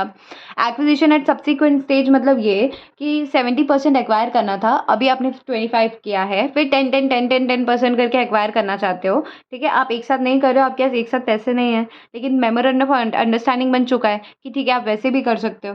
तो acquisition at subsequent stage by an acquirer who has already made a public announcement, मतलब उसने ऑलरेडी PADPS दे दिया है, ठीक है? Acquiring pursuant to an agreement of disinvestment with the government. ये सिर्फ किस केस में होगा? गवर्नमेंट के केस में होगा। At as contemplated in such agreement provided that both the acquirer and the seller are same at all the stages of acquisition. अभी वो पीछे आएगा एग्जाम्पल, वो आपको समझ आओगे इससे। And full disclosure of all the subsequent stage of acquisition if any have been made in public announcement of the open offer and in the letter of offer। ये कि जो सेलर और जो एक्वायरर है, ये दोनों हर एक स्टेज पे ये लोग सेम ही रहेंगे। ऐसा नहीं कि एक स्टेज पे ये आगे एक्वायर कर रहा है, दूसरे स्टेज पे वो, ऐसा नहीं होना चाहिए। और full disclosure of all the subsequent stages of acquisition if any have been made in the public announcement on the open offer in the letter of offer, जो आपने ऑलरेडी दिया है। अब ये एग्जाम्पल के थ्रू समझने की कोशिश करना। ये गवर्नमेंट ऑफ इंडिया है। हमने बात की थी कि एक्वायरर जो होगा वो कोई भी हो सकता है, लेकिन डिसइन्वेस्टमेंट हो रहा है तो डिसइन्वेस्टमेंट गवर्नमेंट की ही ऑफ कोर्स होता है। I don't think so have to tell you about disinvestment, right? So government जो है वो डिसइन्वेस्टमेंट कर रहा है। 61% शेयर्स उसके BSNL में थे, नाउ डिसइन्वेस्टमेंट कर रहा है, मतलब उसको प्राइवेटाइजेशन करना था। तो BSNL में 61% शेयर्स थे। अब इसने ना टेंडर निकाला और हाईएस्ट बिडर जो था उसको उसने बोला ठीक है BSNL के शेयर्स तो एक्वायर कर ले। इसने 25% शेयर्स पहले एक्वायर कर लिया और PADPS भी दे दिया उसके लिए, ठीक है? नाउ PADPS दिया तो उसको 7% शेयर्स मिल गया। अब 7% शेयर्स उस PADPS में मिला, मतलब टोटल 32% शेयर्स हो गए। PADPS मतलब कि ये कि 26% का ओपन ऑफर दे रहा है जिसमें 7% लोगों ने खरीदा उसको, तो टोटल 25 + 7 कितने 32 हो गए। अब ये लोग ने बोला कि इसके बाद ना 10-10 मैं एवरी ईयर 10% तक का एक्विजिशन करूंगा until unless I acquire it fully. तो गवर्नमेंट ने बोला ठीक है, कोई प्रॉब्लम नहीं है, कोई वांदा नहीं है। अब इसमें समझने की कोशिश करना, that Reliance Jio shall make DPS to acquire further 26% of shares of BSNL. Let us presume that the shares acquired in public offer is 7%, bringing total shareholding of Reliance Jio to 32%, though acquisition 5% is in short ये बोलने की कोशिश कर रहा है कि हर साल इसने 10% एक्विजिशन कोशिश करने की कोशिश की, बट जब ये 62 पे आ गया ना ऑलरेडी, जब ये 62 पे आ गया तो 75 करने के लिए इसको सिर्फ 6% 61% है ना, सॉरी 32% ऑलरेडी इसके पास था। 32% ऑलरेडी इसके पास था। हर साल ये 10% एक्वायर कर रहा था, तो लास्ट में ये 6% ही कर सकता है ना, क्योंकि 25% शेयर जो है वो पब्लिक के पास भी रहना चाहिए, ठीक है? So this is basically 68%। तो 62% तक जब वो अक्वायर कर चुका था, तो अब वो कितना मैक्सिमम अक्वायर कर सकता है? 8% ही कर सकता है ना, क्योंकि 68% तक के ही करना है। तो अब वो कितने परसेंट का PADPS देगा? सॉरी, अब वो कितना परसेंट अक्वायर करेगा? 6%। दो that 6% is also more than 5% creeping acquisition है ये। स्टिल PADPS देने की जरूरत नहीं है, और यहाँ पे कहीं पे भी PADPS देने की जरूरत नहीं, बिकॉज गवर्नमेंट ऑफ इंडिया का डिसइन्वेस्टमेंट का केस है, तो भूल के भी मत देना, ठीक है? फिर रेगुलेशन 10(1)(d) में आ जाते हैं। रेगुलेशन 10(1)(d) में कितने ट्रांजैक्शन हैं? 3 है, ठीक है? ये 3 ट्रांजैक्शन कर लेंगे, फिर थोड़ा सा ब्रेक दूंगी मैं आपको, आपको तो नहीं, खुद को ब्रेक लेना पड़ेगा, आपका तो कंटिन्यूटी में ही चलेगा। तो रेगुलेशन 10(1)(d) में क्या बोला है देखना, that made under scheme of revival of sick industrial target company approved by BIFR under SICA 1985 any statutory modification re-enactment thereto. In short ये कि basically acquisition pursuant to scheme, acquisition pursuant to scheme मतलब sick company है, आप उसको revive कर रहे हो, ठीक है, एनसीएलटी ने बोल दिया, आप उसको रिवाइव कर रहे हो, अब वो रिवाइवल के लिए आप उसके शेयर्स को परचेज कर रहे हो, इन दैट केस आपको क्या नहीं देना पड़ेगा, आपको पीएडीपीएस नहीं देना पड़ेगा, ठीक है। फिर सिमिलर यहाँ पे भी आ जाता है amalgamation under section 230 involving the target company as a transferor company and reconstruction of the target company including amalgamation, merger, demerger, this one. तो इन शॉर्ट अमालगमेशन के केस में भी वैसा ही है, अगर आप 230 से 232 के केस में भी आप कर रहे हो ना, तो आपको पीएडीपीएस देने की ज़रूरत नहीं पड़ेगी, लेकिन NCLT pursuant to order of NCLT होना चाहिए, वो pursuant to order of NCLT under any law और रेगुलेशन, इंडियन या फिर फॉरेन। मतलब एनसीएलटी ने ऑर्डर दे दिया कि आपको बाय करना है, तो फिर आपको पीएडीपीएस देने की ज़रूरत नहीं पड़ेगी। आई होप इतना क्लैरिफिकेशंस काफ़ी थे आप लोगों को। नाउ थर्ड वाला क्या है बेटा, थर्ड वाला समझने की कोशिश करना, that acquisition pursuant to scheme of arrangement not directly involving the target company as a transfer company or as a transferee company or reconstruction not involving the target company is undertaking in the including amalgamation, merger, demerger pursuant to an order of court NCLT under any law Indian या फिर foreign subject to the component of cash and cash equivalent in consideration paid being less than 25% of the consideration paid under the scheme and with the implementation of the scheme of arrangement, persons directly or indirectly holding at least 33% of the voting rights and combined entity are the same as the person who held the entire voting rights before the implementation of scheme. अब इसको बहुत अच्छे से समझने की कोशिश करना, ये बोल रहा है that acquisition pursuant to the scheme of arrangement not directly involving the target company as a transfer company, मतलब डायरेक्ट एक्विजिशन नहीं हो रहा है, ठीक है, और as a transfer company. So indirect acquisition अगर आप कर रहे हो, अगर आप इनडायरेक्ट एक्विजिशन कर रहे हो, तो अगर आप दो क्राइटेरिया को कंप्लाई कर देते हो तो आपको पीएडीपीएस देने की ज़रूरत नहीं पड़ेगी, ठीक है। सो फर्स्ट वन इज़ कि कैश एंड कैश इक्विवेलेंट, जो आपका कैश कंपोनेंट है in consideration paid being less than 25% of the consideration paid under the scheme, वो 25% से क्या, the cash the component of cash and cash equivalent in consideration paid being less than 25% of the consideration paid under the scheme। मतलब सोचो आपने 100 लाख दिया है ये as a consideration, जिसमें से 24% आपने कैश में दिया है तो चलेगा, तो फिर आप एग्जम्पशन में आ जाओगे। 25% से ज़्यादा हो रहा है, इन दैट केस प्रॉब्लम है। उसके साथ एक और है criteria that where after implementation of scheme of arrangement, एक बार स्कीम जो है वो इम्प्लीमेंट हो गया, so person directly and indirectly holding at least 33% of the voting rights and combined entity are the same as the person who held the entire voting rights before the implementation of the scheme.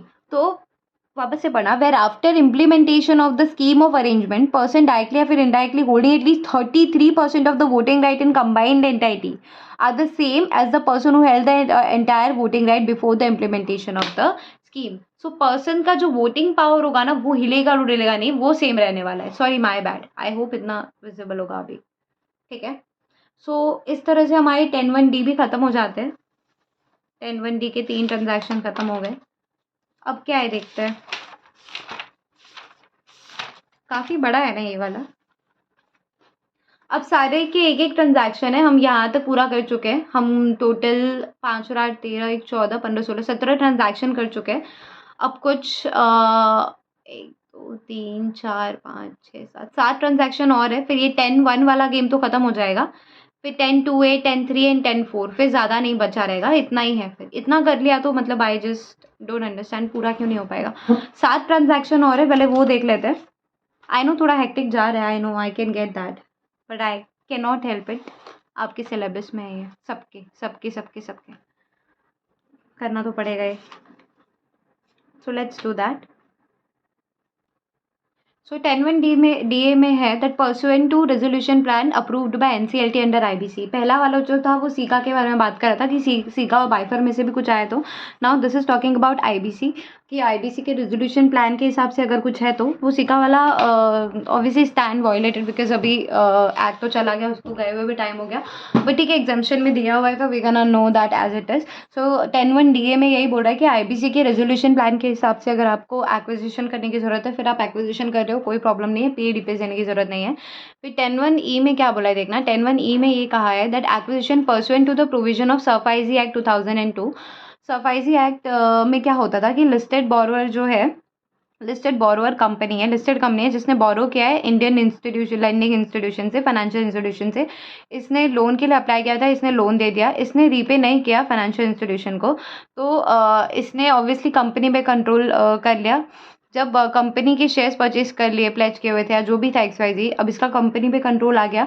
So in other words, lending institution acquired control of listed Indian borrower company after such company commits default in repayment of loan, but there is no need to give PA DPS। लेकिन अब इसका control तो आ गया ना भाई, पैसे दिए, पैसे वापस नहीं कर रहा, इसका कंट्रोल तो कंपनी में आ गया, लेकिन इसको PA DPS देने की जरूरत नहीं पड़ेगी, समझा? इसको PA DPS देने की जरूरत नहीं पड़ेगी। नाउ 10(1) F, अभी तक 2 ट्रांजैक्शन हुए, 3 और बाकी है।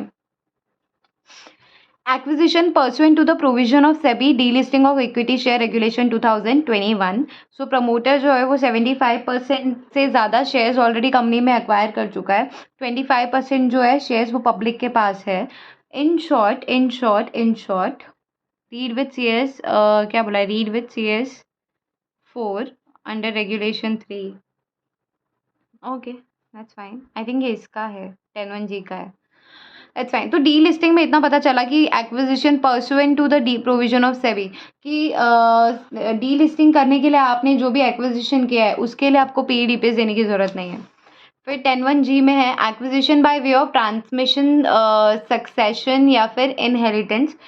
इनहेरिटेंस जो है, इनहेरिटेड हुए शेयर्स आपको, आपके डैड के आपका एग्जांपल नहीं लेना चाहिए, कोई भी पर्सन है जिसके डैड नहीं रहे, उनके शेयर्स इनहेरिटेड हुए हैं, या फिर ट्रांसमिशन हुआ है, डैड के शेयर्स ट्रांसमिट हुए हैं, ट्रांसमिशन डिफरेंट है, सक्सेशन के थ्रू मिला है, इन दैट केस आपको PA DPS देने की ज़रूरत नहीं है। अगर आपका क्या होता है बेटा, क्या होता है अगर आप रूल, ये किसके लिए, एक मिनट देखना तो ज़रा, ये रूल 3 रूल 4 दोनों के लिए है क्या, because that is a big confusion यहाँ।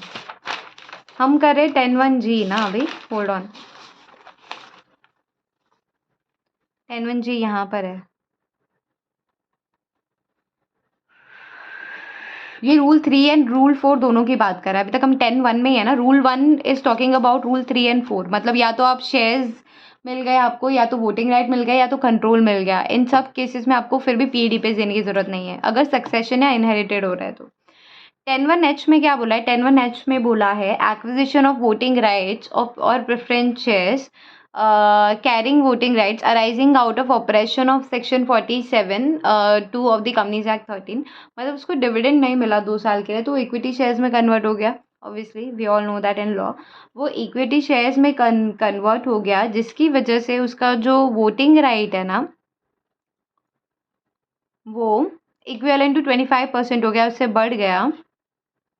इन दैट केस PA DPS उसको देने की ज़रूरत नहीं है, ठीक है, उसको PA DPS देने की ज़रूरत नहीं है।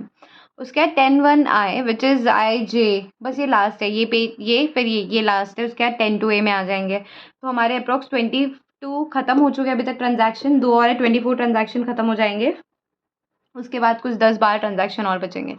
सो यहाँ पर क्या है देखना, 10(1) I में क्या बोल रखा है that conversion of debt into equity under debt restructuring scheme.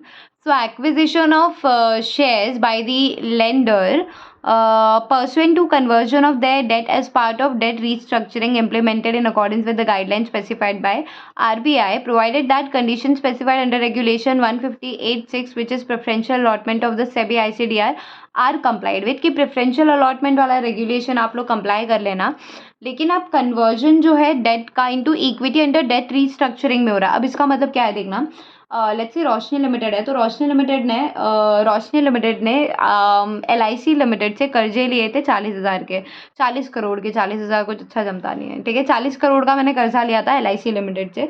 Now मैं 40,000 LIC को दे नहीं पाई, तो LIC ने बोला अब तू 40,000 तो दे नहीं पा रही है, काम कर तेरी कंपनी का स्टेक मुझे दे दे, ठीक है, तेरा 2% इक्विटी या 10% इक्विटी एज द केस में भी वो तो मुझे दे दे। So that is nothing but conversion of debt into equity under debt restructuring, कि डेट नहीं दे पा रही तो इक्विटी का स्टेक दे दे।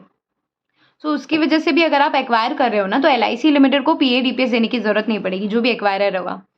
फिर 10(1)J में क्या है देखना, that increase in voting rights, increase in voting rights, increase in voting rights arising out of the, क्यों मैंने इतना जोर दिया, क्योंकि वोटिंग राइट की बात करें तो अगर वोटिंग राइट आपका बढ़ रहा है, क्यों, because arising out of the operation of section 1061 of the companies act 13 pursuant to the forfeitures of shares by the target company undertaken in compliance with the provision of companies act 13 and MOA। मतलब देखना यहाँ पर क्या बोला है, ये रिलायंस है, ये पब्लिक है, या ये एक्वायरर है।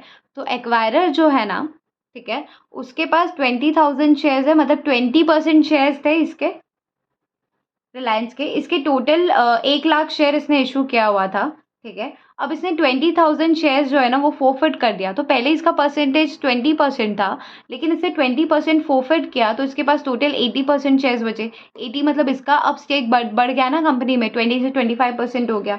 तो अब ये because of forfeiture, because company ने फोरफीचर किया, इसकी वजह से तुम्हारा परसेंट बढ़ रहा है ना, तो आपको PADPS देने की जरूरत नहीं पड़ेगी। बट आई थिंक इसमें रिड्यूस करने वाला सीन नहीं है क्या? I just wanted to see this, नहीं है आई गेस, बट होना चाहिए था। बट एनी विच वेज मैं वापस से पढ़ दूँ 1 minute.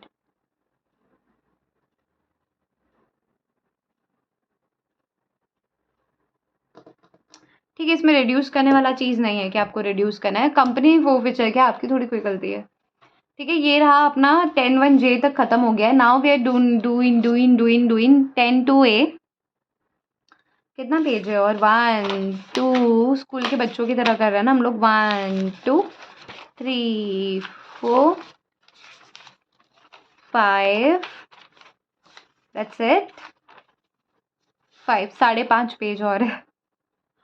How silly I am talking right now, 5.5, that's fine. चलो देखते हैं, अपने गोल पे चले जाते हैं। कहाँ तक हो गया बेटा? यहाँ तक हो गया अपना, यहाँ तक पूरा हमने देखो ना इतने सारे ट्रांजैक्शन कर लिया है, 24 ट्रांजैक्शन कर लिया। अब सिर्फ 10(2)A है जिसमें एक ट्रांजैक्शन है, 10(3) में एक ट्रांजैक्शन है, ठीक है, इन दोनों में एक ट्रांजैक्शन है, 10(2)A में और 3 में, और 10(4) में 6 ट्रांजैक्शन है। दैट्स इट, 8 ट्रांजैक्शन और करने हैं। क्यों? बट 32 था ना,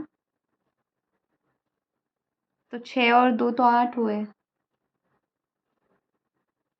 और 24 + 8 तो 30 होता है। कुछ तो गड़बड़ है दया, देखते मिल जाएगा रास्ते में जो एक्स्ट्रा होगा। ये हो गया था ना। नाउ 10(2)A में क्या है देखने की कोशिश करना, 10(2)A में क्या है देखने की कोशिश करना। Amendment inserted on 29 March 2019, not important. अब इसमें बहुत अच्छे से समझने की कोशिश करना, ये थोड़ा सा इंपॉर्टेंट लग रहा है मुझे। That into ordinary equity shares, पहले पूरा पढ़ते फिर समझने की कोशिश करना। N increase in voting rights, कि वोटिंग राइट्स बढ़ रहा है of any share holder beyond the threshold limit, 25% से ज़्यादा वोटिंग राइट बढ़ रहा है, ठीक है, विद या फिर 5%, मतलब वो रूल 3 वाला यार, कि 25% या 5 क्रिपिंग वाला। तो मतलब शेयर वोटिंग राइट्स आपका इंक्रीज हो रहा है, जिसकी वजह से आपका वॉयलेट हो रहा है रेगुलेशन 3 सब रेगुलेशन 1 एंड 3 का 2। So without the acquisition of control, ठीक है, आपके पास सिर्फ वोटिंग राइट्स बढ़े, आपके पास कंट्रोल नहीं आया अभी तक। Without the acquisition of control, pursuant to the conversion of equity shares with superior voting rights into ordinary equity shares shall be exempted from making an open offer under regulation 3। अब इसका बहुत अच्छे से मतलब समझने की कोशिश करना, मैं फिर से पढ़ रही हूँ। An increase in voting rights of any shareholder beyond the threshold limit without the acquisition of control pursuant to the conversion of equity shares, आपका जो इक्विटी शेयर्स हुआ है ना, conversion of equity shares with superior voting rights into ordinary equity shares shall be exempted from making an open offer. अब यहाँ पे देखना, ये इक्विटी शेयर होल्डर है, ठीक है, ये जो है ये कौन है? ये इंडियन कंपनी है और टारगेट कंपनी है, सॉरी टारगेट कंपनी है, ये एक्वायरर है और ये SR इक्विटी शेयर होल्डर है। अब ये जो एक्वायरर है ना, इसका शेयर्स, इसका टारगेट कंपनी में इसके 30% शेयर्स थे, लेकिन 24% वोटिंग राइट था, ठीक है, इसके पास 24% वोटिंग राइट था। हम सबको पता है कि जैसे ही वोटिंग राइट 25% हुआ, भले ही आपके पास 50% का शेयर्स हो, अगर आपका वोटिंग राइट 24% है, कोई दुनिया नहीं बोल सकते आपको पीएडी पे देने के लिए। आपका voting right has to cross 25% और हैज़ टू टच 25%। सो अब इसका शेयर 30% है, लेकिन वोटिंग राइट 24% है।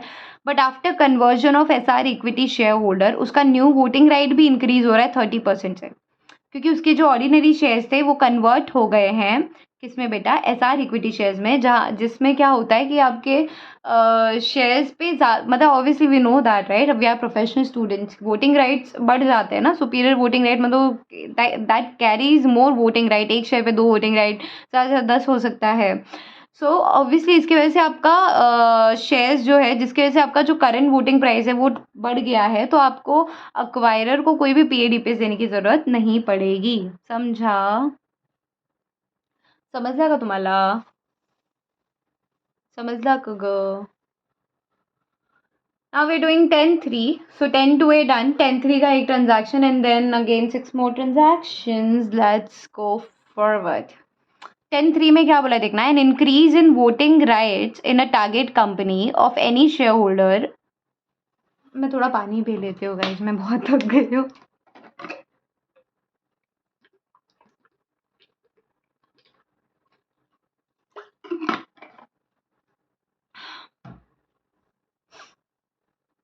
सो तब तक आई होप आपने पढ़ा होगा, बट देखिए,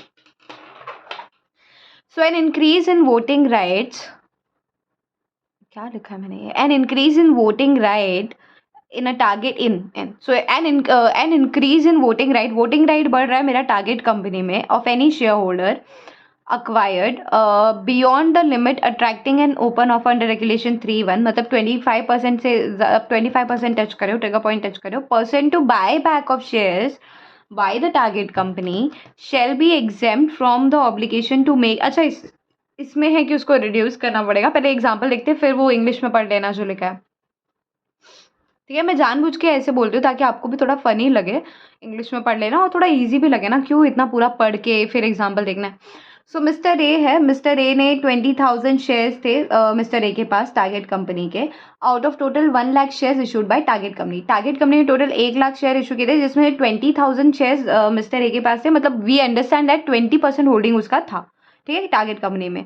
नाउ टारगेट कंपनी ने बायबैक किया पब्लिक से, जिसमें से बायबैक टोटल 20,000 शेयर्स बायबैक कर ले, मतलब अब जो टोटल शेयर्स हुआ टारगेट कंपनी का वो 80,000 शेयर्स हुआ। ठीक है, अगर 80,000 शेयर्स में से 20,000 शेयर्स मिस्टर ए के पास है, तो ऑफकोर्स वो 25% पे आ जाएगा, ट्रिगर उसका टच हो जाएगा या उससे ज़्यादा हो जाएगा। So in that case the mister A जो कि अक्वायरर है, उसको क्या देने की ज़रूरत नहीं है, उसको पीएडीपीएस देने की ज़रूरत नहीं है, but he has to make sure that he is reducing his share holding, ठीक है, below the threshold limit within 90 days from the date of closure of the set buyback offer. मतलब इन शॉर्ट, पहले आपको इस हिसाब से समझाती हूँ कि इतना तो आपको समझा होगा कि बायबैक की वजह से उसका शेयर होल्डिंग इंक्रीज हो गया। अब जो इंक्रीज हुआ है ना, आपका काम है उसको डिक्रीज करना ट्रिगर पॉइंट से, या ऑब्वियसली उधर से ट्रिगर पॉइंट से एटलीस्ट कम होना। कितने दिनों में बेटा, जब बायबैक हुआ ना, क्लोजर हुआ ना, बायबैक बंद हुआ ना, वहाँ से 90 दिनों में। अब इसको इंग्लिश में पढ़ लो, an increase in voting rights in a target company of any shareholder acquirer beyond the limit attracting an open offer under regulation 3(1) pursuant to buyback, the target company shall be exempt। और ये सिर्फ rule 3(1) की बात कर रहा है, ये ना कंट्रोल की बात नहीं कर रहा है। ठीक है, ये सिर्फ रूल 3(1) की बात कर रहा है, ये सिर्फ और सिर्फ वोटिंग राइट वाले केस की बात कर रहा है। तो कहाँ थे हम, कहाँ, buyback of shares of target company shall be exempt from the obligation to make an open offer provided such share holder acquirer reduce the share holding within 90 days from the closure of the buyback. तो 10-8 10-3 भी समझ गया अपने को।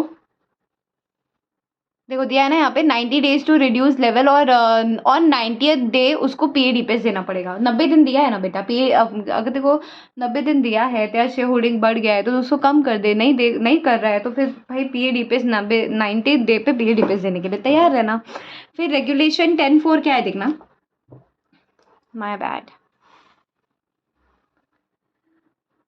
कितना है अभी, जितना भी है करना तो सभी है, जितना भी है करना तो सभी है, व्हाट अ राइमिंग, जितना भी है करना तो सभी है। So the following acquisition shall be exempt from the obligation to make an open offer under Regulation 3.2. So now this is particularly talking about 3.2 cripping acquisition, that acquisition of shares by the shareholder of a target company up to his entitlement pursuant to a right issue. ठीक है, अब ये बहुत logical है, इसको समझने की कोशिश करना। क्या बोला, सबसे पहले ये देखना, the following acquisition shall be exempt from the obligation to make an open offer under regulation 3.2। मतलब अगर 3.1 में आपका कुछ बढ़ रहा है घट रहा है तो तब तो आपको देना पड़ेगा। हम लोग सिर्फ और सिर्फ क्रेपिंग एक्विजिशन की बात करें, जहाँ पे 25% आपने ऑलरेडी एक्वायर किया है, 5% हम आपको देते हैं पर ईयर, आप एक्वायर कर सकते हो विदाउट गिविंग PADPS। अगर वो आप लिमिट क्रॉस कर रहे हो तो इस केस में चलेगा। क्या केस है? Acquisition of shares by any shareholder of a target company. ठीक है, acquisition of shares by any shareholder मतलब टारगेट कंपनी का कोई भी शेयर होल्डर है, उसने शेयर्स एक्वायर किए up to his entitlement pursuant to a right issue. Company ने राइट इशू रखा, ठीक है, अब उस राइट इशू को उसने एंटाइटल कर लिया तो उसकी वजह से उसका जो शेयर होल्डिंग था, ठीक है, जो शेयर होल्डिंग था ऑफकोर्स वो बढ़ गया। ठीक है, सेकेंड क्या दिया है, acquisition of shares by any shareholder of a target company beyond his entitlement pursuant to a right issue subject to the fulfillment of the following condition। मतलब अप टू हिज एंटाइटलमेंट और beyond his entitlement का मतलब क्या हुआ वो समझने की कोशिश करना। अप टू हिज एंटाइटलमेंट मतलब कंपनी ने बोला कि आपको, मैं बोल रहा हूँ जितने भी शेयर होल्डर्स हैं, आपके पास लेट्स से 10,000 शेयर्स हैं, तो हम आपको राइट इशू दे रहे हैं 5,000 शेयर्स का। 5,000 शेयर्स का कीमत है 100 रुपये का, अब 600 में ले सकते हैं। इसने 600 में ले लिया, ठीक है, अब अप टू हिज एंटाइटलमेंट, ठीक है, 5,000 शेयर 600 में बोला था लेने के लिए, 10,000 थे, 10,000 पे 5,000 बोला था, 5,000 शेयर 600 के इसने परचेज कर लिया। इसको कोई भी PADPS देने की ज़रूरत नहीं है। अगर आपको बियॉन्ड योर एंटाइटलमेंट लेना है, मतलब अपने शेयर्स पे तो लिया ही मैंने, मतलब renounce right issue of other member in his favour. समझ में आ रहा है क्या? मतलब कि लेट्स से नाउ मेरा एक फ्रेंड है, ठीक है, मैंने सेम एग्जांपल कैरीज ऑन कि मेरा एक फ्रेंड है, उसके पास भी कुछ लेट्स से 15,000 शेयर्स था, तो अब 7,500 शेयर जो है वो उसको 600 रुपये के प्राइस में मिलेगा, पर उसको नहीं लेना था, उसके पास पैसे नहीं थे। उसने बोला रोशनी यार मेरे पास तो ये एंटाइटलमेंट है राइट इशू का, मेरे को तो नहीं चाहिए, तेरे को लेना है तो मैं अनाउंस कर देता हूँ तेरे नाम पे, बदले में 500 मेरे को दे देना। तो उसने बोला ठीक है चलेगा, कोई प्रॉब्लम नहीं है। अब अप टू हिज एंटाइटलमेंट भी आपने ले लिया है, ठीक है, acquisition of shares by any share of a target company beyond his entitlement pursuant to a right issue subject to fulfilment of the following condition. मैं मेरे फ्रेंड का राइट इशू भी ले रही हूँ, ठीक है, उसका भी ले रही हूँ, लेकिन 2 कंडीशन है, that the acquirer has not renounced any of his entitlement in such right issue. मैं अपना ही एंटाइटलमेंट रिनाउंस कर रही हूँ मेरे वाइफ के नाम पे, फिर मैं अपने दोस्त का मांग रही हूँ, चलेगा क्या? नहीं भाई, क्यों? मेरे को जो राइट इशू कंपनी ने दिया है मैं उसको तो दूसरे को दे रही हूँ और दूसरे से मांग रही हूँ, फिर मैं बोलूँ कि भाई तू ये PADPS नहीं दूँ, तो ऐसा नहीं चलेगा। आप अपना तो यूज़ करो, अपने आपका वाला यूज़ कर लिया, उसके बाद दोस्त का भी जो रिनाउंसमेंट है वो आप यूज़ कर सकते हो, लेकिन 2 कंडीशन है कि आपको अपना यूज़ करना है, उसके बाद आप वो जो रिनाउंस वाला है वो यूज़ कर सकते हो।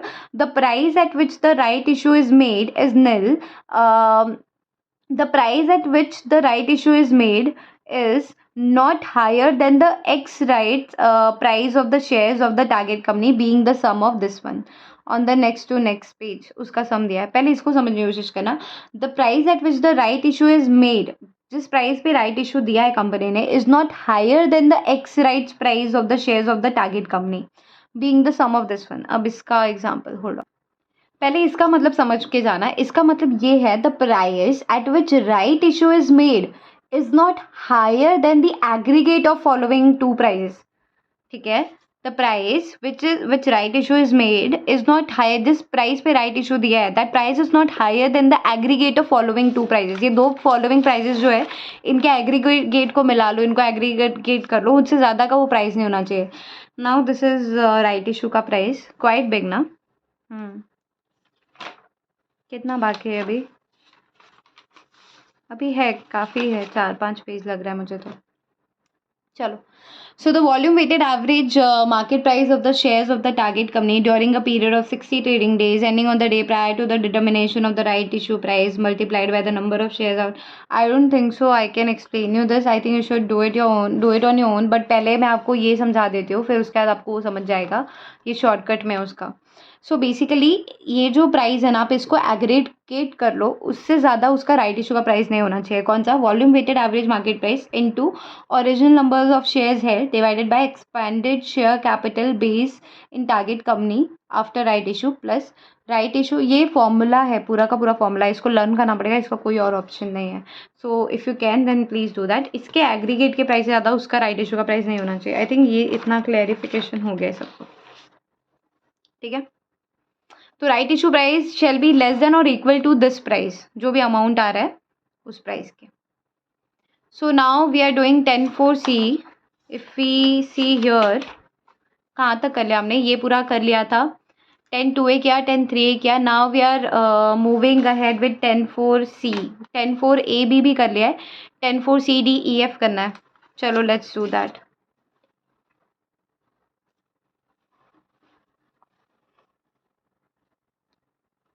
आई होप विजिबल है, right? Now what is 10(4)(c) talking about? Exemption under creeping acquisition under rule 3(2). ये 3(2) की बात कर रहा है particularly, that increase in voting rights in a target company of any shareholder pursuant to buyback of shares. Didn't we do that? I guess we did that. इसमें क्या नया है? बायबैक वाला तो किया ना हमने, एक बार देख लेते हैं क्या है। ना ना ना ना ना ना ना ना ना ना ना ना ना ना ना ना ना ना ना। बस था इतना आज के लिए। सो बायबैक की बात कर रहा है, increase in voting rights in a target company of any shareholder pursuant to buyback of shares. ये this is talking about creeping acquisition, ठीक है। तो basically he is already holding, the person acquirer is already holding 28%. Now let's understand this, provided that such share holder has not vote. अच्छा, ये सिर्फ conditions दिया है बाबा, इसमें कुछ भी नहीं है। मतलब ये है सिर्फ कि आपका वोटिंग राइट इंक्रीज हो रहा है टारगेट कंपनी में because company has done buy back. इसकी वजह से आपका क्रीपिंग एक्विजिशन जो है वो वायलेट हो रहा है, 5% से ज़्यादा हो रहा है, तो आपको PDPS नहीं देना है अगर आप ये कंडीशंस को पूरे करते हो। That such share holder has not voted in favour of the resolution of buying back, कि जो शेयर होल्डर है उसने फेवर में नहीं वोट किया है कि हाँ बाय बैक कर लो। Second, in the case of shareholder resolution voting is by postal ballot और where a resolution of shareholder is not required for the buyback under the limit of मतलब board resolution से भी तो होता है ना 10% का, वो लोग भी तो बायबैक कर सकते हैं अपने बोर्ड रेजोल्यूशन के हिसाब से भी, तो उनको राइट होता है। Such share holder in his capacity as a director any such other interested director had not voted in favor of the resolution of the board of director of the target company authorizing the buyback of securities. So where a resolution of shareholder is not required for the buyback under the मतलब board resolution से अगर हो रहा है तो interested director ने वहाँ पे वोट नहीं किया है, वो बोल रहा है। फिर ये सारे और कंडीशन था, ठीक है, ये और था इस केस में। नाउ दिस इज एंड, सारी कंडीशन पूरी होनी चाहिए, ठीक है। देखना है यहाँ पर क्या बोल रहा है। So the increase in the increase in voting rights doesn't result in an acquisition of control, कि voting right तो बढ़ा है लेकिन ये जो voting right भले ही बढ़ा है लेकिन ये control acquisition of control के इसमें नहीं आ रहा है। By such shareholder reduces his shareholding such that his voting rights fall below the level at which obligation to make open offer would be attracted under regulation 3(2) within 90 days from the date of the closure of the said buyback offer of the target company. Shareholder shall be exempt from the obligation to make an open offer. मतलब the increase in voting rights doesn't result in an acquisition of control, कि voting right बढ़ रहा है इसका मतलब ये नहीं कि आपको कंट्रोल आपने एक्वायर कर लिया है। शेयर होल्डर को रिड्यूस करना पड़ेगा उसका shareholding up to the obviously trigger point के पहले तक जो भी है within 90 days, within 90 days. So इसको अगर मैं शॉर्टकट में बताऊँ तो आपने वोट नहीं किया इन फेवर में, ठीक है, आपने कंट्रोल अक्वायर नहीं किया है, ना ही आपको, अगर ये दो कंडीशन आप पूरी कर रहे हो तो ना ही आपको PADPS देना है, ना ही आपको shares not required to downgrade your holding even if creeping acquisition financial year exceed 5%। समझा? इन शॉर्ट अगर आपने कंट्रोल अक्वायर कर लिया गलती से भी तो आपको परसेंट अपना होल्डिंग जो है वो कम करना पड़ेगा। बट अगर आपने कंट्रोल अक्वायर नहीं किया है, ना ही आपने इन फेवर वोट किया है, तो आपको PADPS नहीं देने की ज़रूरत है, ना होल्डिंग आपको कम करने की ज़रूरत है। फिर 10(4)(d) में क्या है वो देखना। Acquisition of shares in a target company by any person in exchange for shares of another target company tendered pursuant to an open offer for acquiring shares under these regulations। थोड़ा सा dicey जा रहा है ना, देखते हैं फिर से पढ़ते हैं। acquisition of shares in a target company. Acquisition of shares in a target company by any person in exchange for shares of another target company tendered pursuant to an open offer for acquiring shares under these regulations. So basically acquisition of shares in the second target company, दो target company आ जाएगी यहाँ पे, दो target company आ जाएगी. So दो target company है, existence में है. So acquisition of shares in second target company by any person, obviously acquirer. So acquisition of shares in second target company by acquirer in exchange for shares of another target company, first target company tendered to him. So an open offer for acquiring shares plus the exemption is available to the acquirer only if he gives away those shares of first target company in swap which he acquired by making an open offer. ये example के through समझना. Once you understand this तो फिर आप उसको फिर से पढ़ना, फिर आप समझ जाओगे. तो एग्जाम्पल एक बार देख लेते क्या बोलने की कोशिश कर रहा है. चलो समझ रहा है. सो ये एक्वायरर है, ठीक है.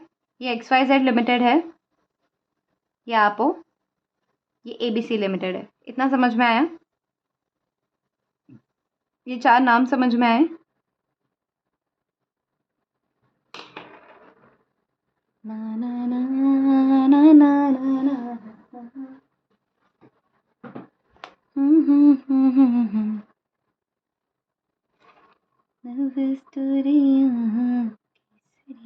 तेरा ना ना ना ना ना ना ना ना ना ना ना. देखना इधर, कोशिश करना समझने की एक ही बार में. सो ये एक्वायरर है, ये ABC लिमिटेड है. एक्वायरर 24% शेयर्स ऑलरेडी होल्ड करता है ABC लिमिटेड में.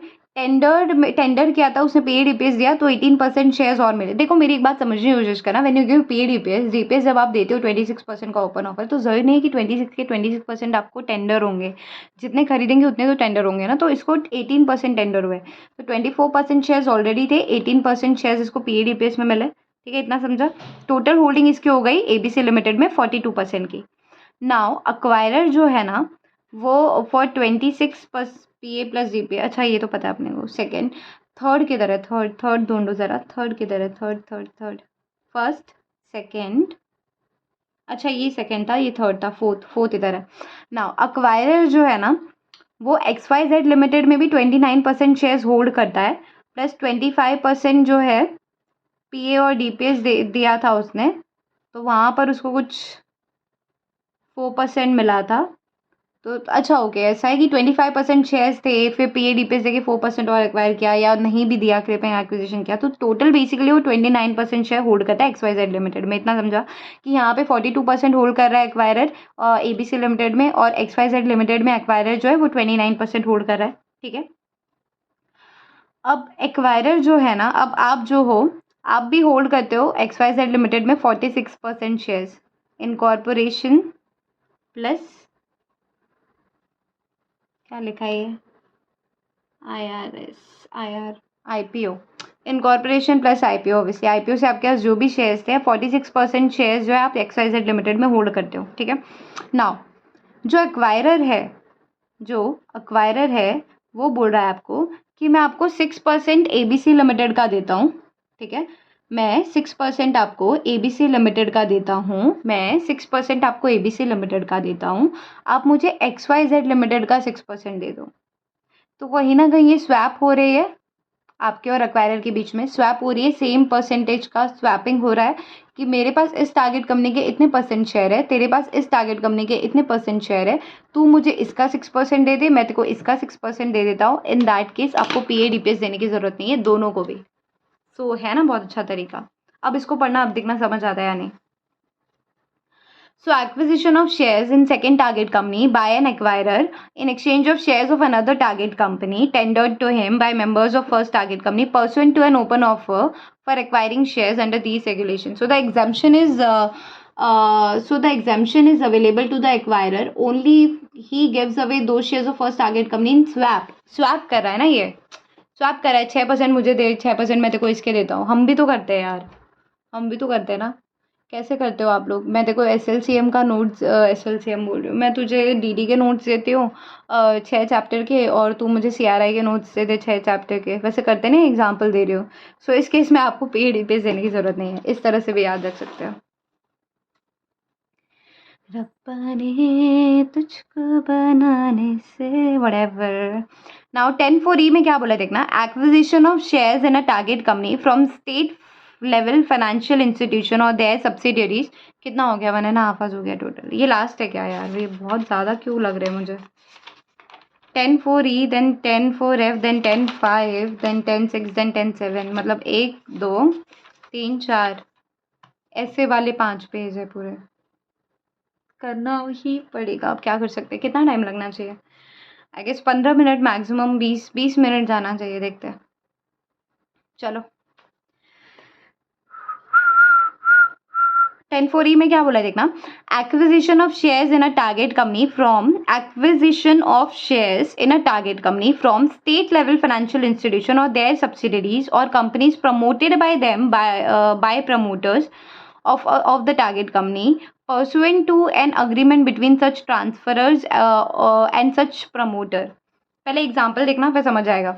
ये प्रमोटर है, ये टारगेट कंपनी है, ये पब्लिक है, ये है आपका कौन? State level financial institution. ये सिर्फ और सिर्फ स्टेट लेवल फाइनेंशियल इंस्टीट्यूट होगा। ओ माय गॉड, ओका ओका ओका ओका, नहीं दिखा ना आपको, सॉरी सॉरी।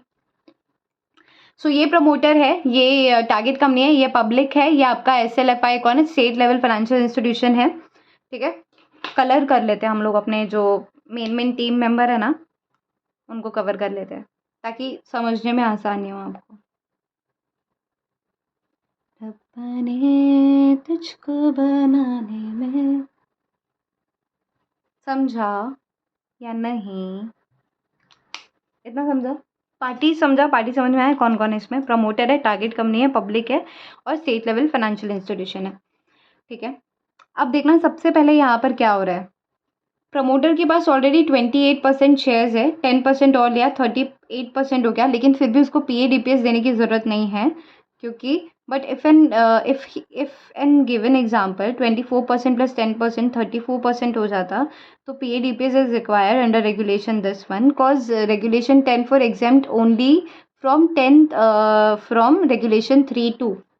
मतलब ये जो 10(4) सी क्या है? ये ई है, सी है, ई है आई गेस, क्योंकि सी तो हमने किया था। हाँ, 10(4) सी कर चुके, 10(4) ई है।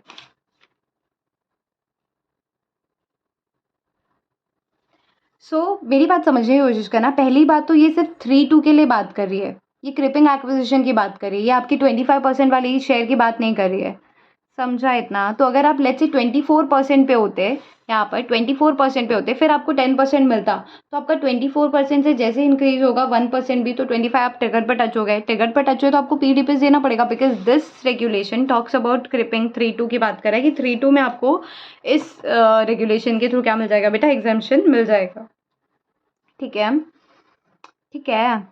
अब देखना, promoter is holding 28% shares of target company. ठीक है, एंड टारगेट कंपनी में 62% शेयर्स होल्ड किया है पब्लिक ने। इतना समझ में आया? Now state level financial institution जो है वो भी 10% शेयर टारगेट कंपनी में हेल्ड करके रखा है उसने। अब स्टेट लेवल फाइनेंशियल इंस्टीट्यूशन है वो 10% sale of 10% shares after after what? After period specified in agreement. ये दोनों ने अग्रीमेंट किया, स्टेट लेवल फाइनेंशियल इंस्टीट्यूशन ने अपने शेयर्स प्रमोटर को दे दिए 10%। 10% शेयर्स जो थे वो प्रमोटर को दे दिए, तो ना प्रमोटर को ना इस क्या नहीं देना पड़ेगा बेटा? प्रमोटर को क्रिपिंग एक्विजिशन जो होता है ना, 5% से ज़्यादा हो गया पर फाइनेंशियल ईयर में, तो उसको डीपीए डीपीएस देना पड़ेगा, बट इस केस में नहीं देना पड़ेगा, क्योंकि ये स्टेट लेवल फाइनेंशियल इंस्टीट्यूशन ने अपने मेमोरेंडम ऑफ अंडरस्टैंडिंग के हिसाब से अपने 10% शेयर्स प्रमोटर को दिए। समझा इतना?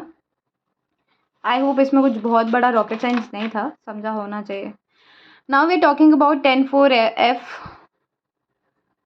ये पूरा पेज 10(4)F की ही बातें करता है। पेज दिख रहा है इतना बड़ा सा? चलो पहले समझते क्या बोलने की कोशिश कर रहा है अपने। सो 10(4)(f) में क्या बोला, that acquisition of shares in a target company from a venture capital fund और कैटेगरी 1 AIF और FVCI, that is foreign venture capital investor, registered with SEBI by promoter of the target company pursuant to an agreement between such venture capital और category 1 AIF और FVCI and such promoter. अगर आपने ICDR पढ़ा होगा तो आपको ये पता होगा कि प्रमोटर जो है ना, ठीक है, प्रमोटर बेसिकली उसका इनके साथ अगर आप प्रमोटर कंट्रीब्यूशन में पढ़ोगे तो आपको पता होगा ये कि इन ये जो लोग हैं ना, FVCI, कैटेगरी 1 AIF, FPI, ये लोग 10% शेयर्स जो है ना वो प्रमोटर को दे सकते हैं अगर प्रमोटर होल्डिंग कम होती है तो इसमें यही बोला है that acquisition of shares in a target company from, तो प्रमोटर एक्वायर कर रहा है शेयर्स किससे, वेंचर कैपिटल फंड से या फिर AIF से या फिर FVCI से, ऑब्वियसली प्रमोटर ही कर रहा है the target company pursuant to an agreement between such, उन लोग के बीच में पहले से अग्रीमेंट था। अगर आपने प्रमोटर कंट्रीब्यूशन पढ़ा होगा ICDR में, अपने फंडिंग वाले चैप्टर में है ये, तो आपको समझ गया होगा। अब इसका एग्जांपल ले लेना, प्रमोटर जो है वो 28% शेयर्स होल्ड कर रहा है टारगेट कंपनी में, ये पब्लिक है। नाउ वेंचर कैपिटल फंड जो है ना वो सेल कर रही है sale of 38% share after period specified in agreement. 38% shares जो है ना वो सेल कर रही है, नहीं sorry, my bad 10% share sale कर रही है, क्योंकि 28 इसके पास ऑलरेडी था, 10 दिया 38 हो गया। तो यहाँ पर देखना, no PADPS is required under regulation 3(2), but if in given question वही बोला है कि ये 3(2) के लिए, 3(1) के लिए नहीं है। अगर इन गिवन क्वेश्चन 24% होता, फिर आप ये 10% दे रहे हो तो फिर PADPS देना पड़ता, because this is not talking about regulation 3(1), this is again talking about 3(2) only. So 3(2) के हिसाब से अपना दिमाग चलाना एग्जाम में, देख लेना 3(1) कहाँ एप्लीकेबल है, 3(2) कहाँ एप्लीकेबल है।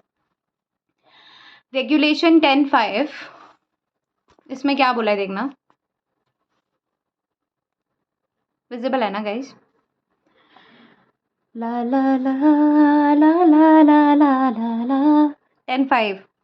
So in respect of acquisition under regulation 10(1)(a) and regulation 10(4)(e) and F, the acquirer shall intimate the stock exchange where the, अच्छा ये सिर्फ वो है यार, ये क्या बोलते हैं, इंटीमेशन देना है, ये इजी है देखना। इन रिस्पेक्ट ऑफ एक्विजिशन, मतलब आप 10(1)(a) में जो भी 10(1)(a) के टोटल 5 ट्रांजैक्शन थे गाइस, देखना 10(1)(a) बोला है, 10(4) का EF बोला है, देखना इधर इधर आना।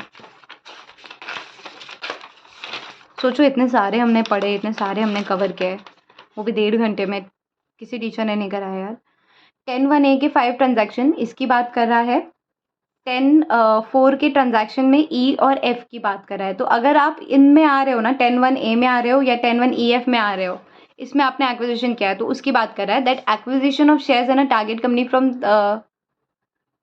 वेयर एम आई गॉन, इधर है, in respect of acquisition under 10(1)(a) या फिर रेगुलेशन 10(4) का E या फिर F, the acquirer shall intimate the stock exchange where the shares of target company are listed, कि कंपनी के शेयर्स कहाँ लिस्टेड है, किसको बताना पड़ेगा, स्टॉक एक्सचेंज को। In respect of this the acquirer shall intimate the, अच्छा ओके सॉरी माय बैड, कौन से स्टॉक एक्सचेंज को बताना पड़ेगा, जहाँ पे कंपनी के शेयर्स लिस्टेड है, तो कौन बताएगा, एक्वायरर बताएगा। The details of the proposed acquisition in such form as may be specified, कब बताना पड़ेगा, at least 4 working days prior to the proposed acquisition, मतलब, and the stock exchange shall forthwith disseminate such information to the public, prior intimation to stock exchange in 7 transactions, 5 10(1)(a) का, SLFI का जो अभी पढ़ा, state level financial institution 10(4)(e) and venture capital fund का 10(4)(f), जो दोनों अभी जो लास्ट में ये दोनों पढ़ा ना हमने, वेंचर कैपिटल फंड वाला, फिर एक SLFI वाला पढ़ा, तो इन दोनों की बात कर रहा है, और 10(1)(a) के जो 5 ट्रांजैक्शन थे उनकी बात कर रहा है।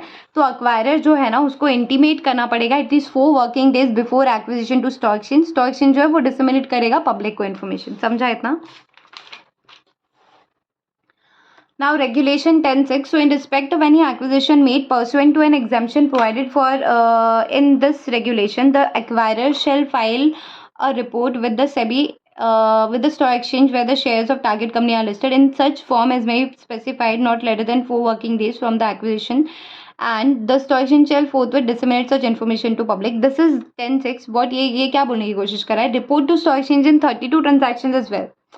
सो समवेयर द सेम हो गया ना, सारे केसेस में आपको रिपोर्ट टू स्टॉक एक्सचेंज 13 सारे केसेस में आपको स्टॉक एक्सचेंज को तो बताना ही है, और जब आप अक्वायर कर रहे हो ना उसके 4 days पहले आपको इन्फॉर्म करना है स्टॉक एक्सचेंज को.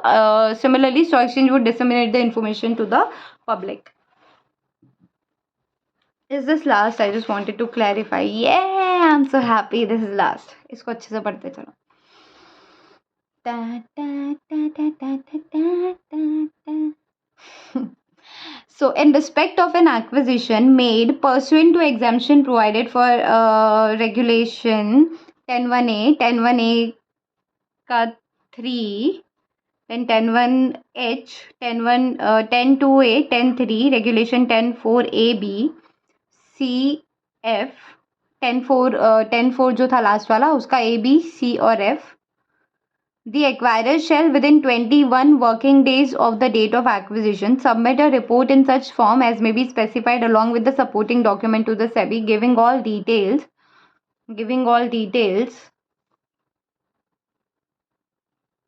in respect of acquisition along with a non-refundable fees of rupees 1,50,000 by way of banker's check or DD payable in Mumbai in favor of the board. इसका explanation सिर्फ इतना है. For the purpose of sub regulation 5, 6, 7, in case of convertible securities, the date of acquisition shall be the date of conversion of such securities. इसका explanation है and that's fine. But 21 days पहले आपको क्या देना पड़ेगा? आपको फॉर्म सबमिट रिपोर्ट सबमिट करना पड़ेगा किस ट्रांजैक्शन में, when if you are coming under these one 101A regulation 101A का 3, 101H, 102A. So what you can do, you can just like me, what you can do, you can just like me make this first page as this one ki isme itne transaction isme. If you want you can even name this transaction so that it would be easier for you to understand this thing. So I hope it was really helpful for you all, and since with the same thing I'm just ending this video right now, and I hope a lot of views in this video because I have put a lot of mehnat in it. And of course I wish that every person who is watching is going to subscribe this video and liking the video if you really like the hard work of myself, and liking it up, and then of course sharing it. So alright, let's go right now. Have a good day.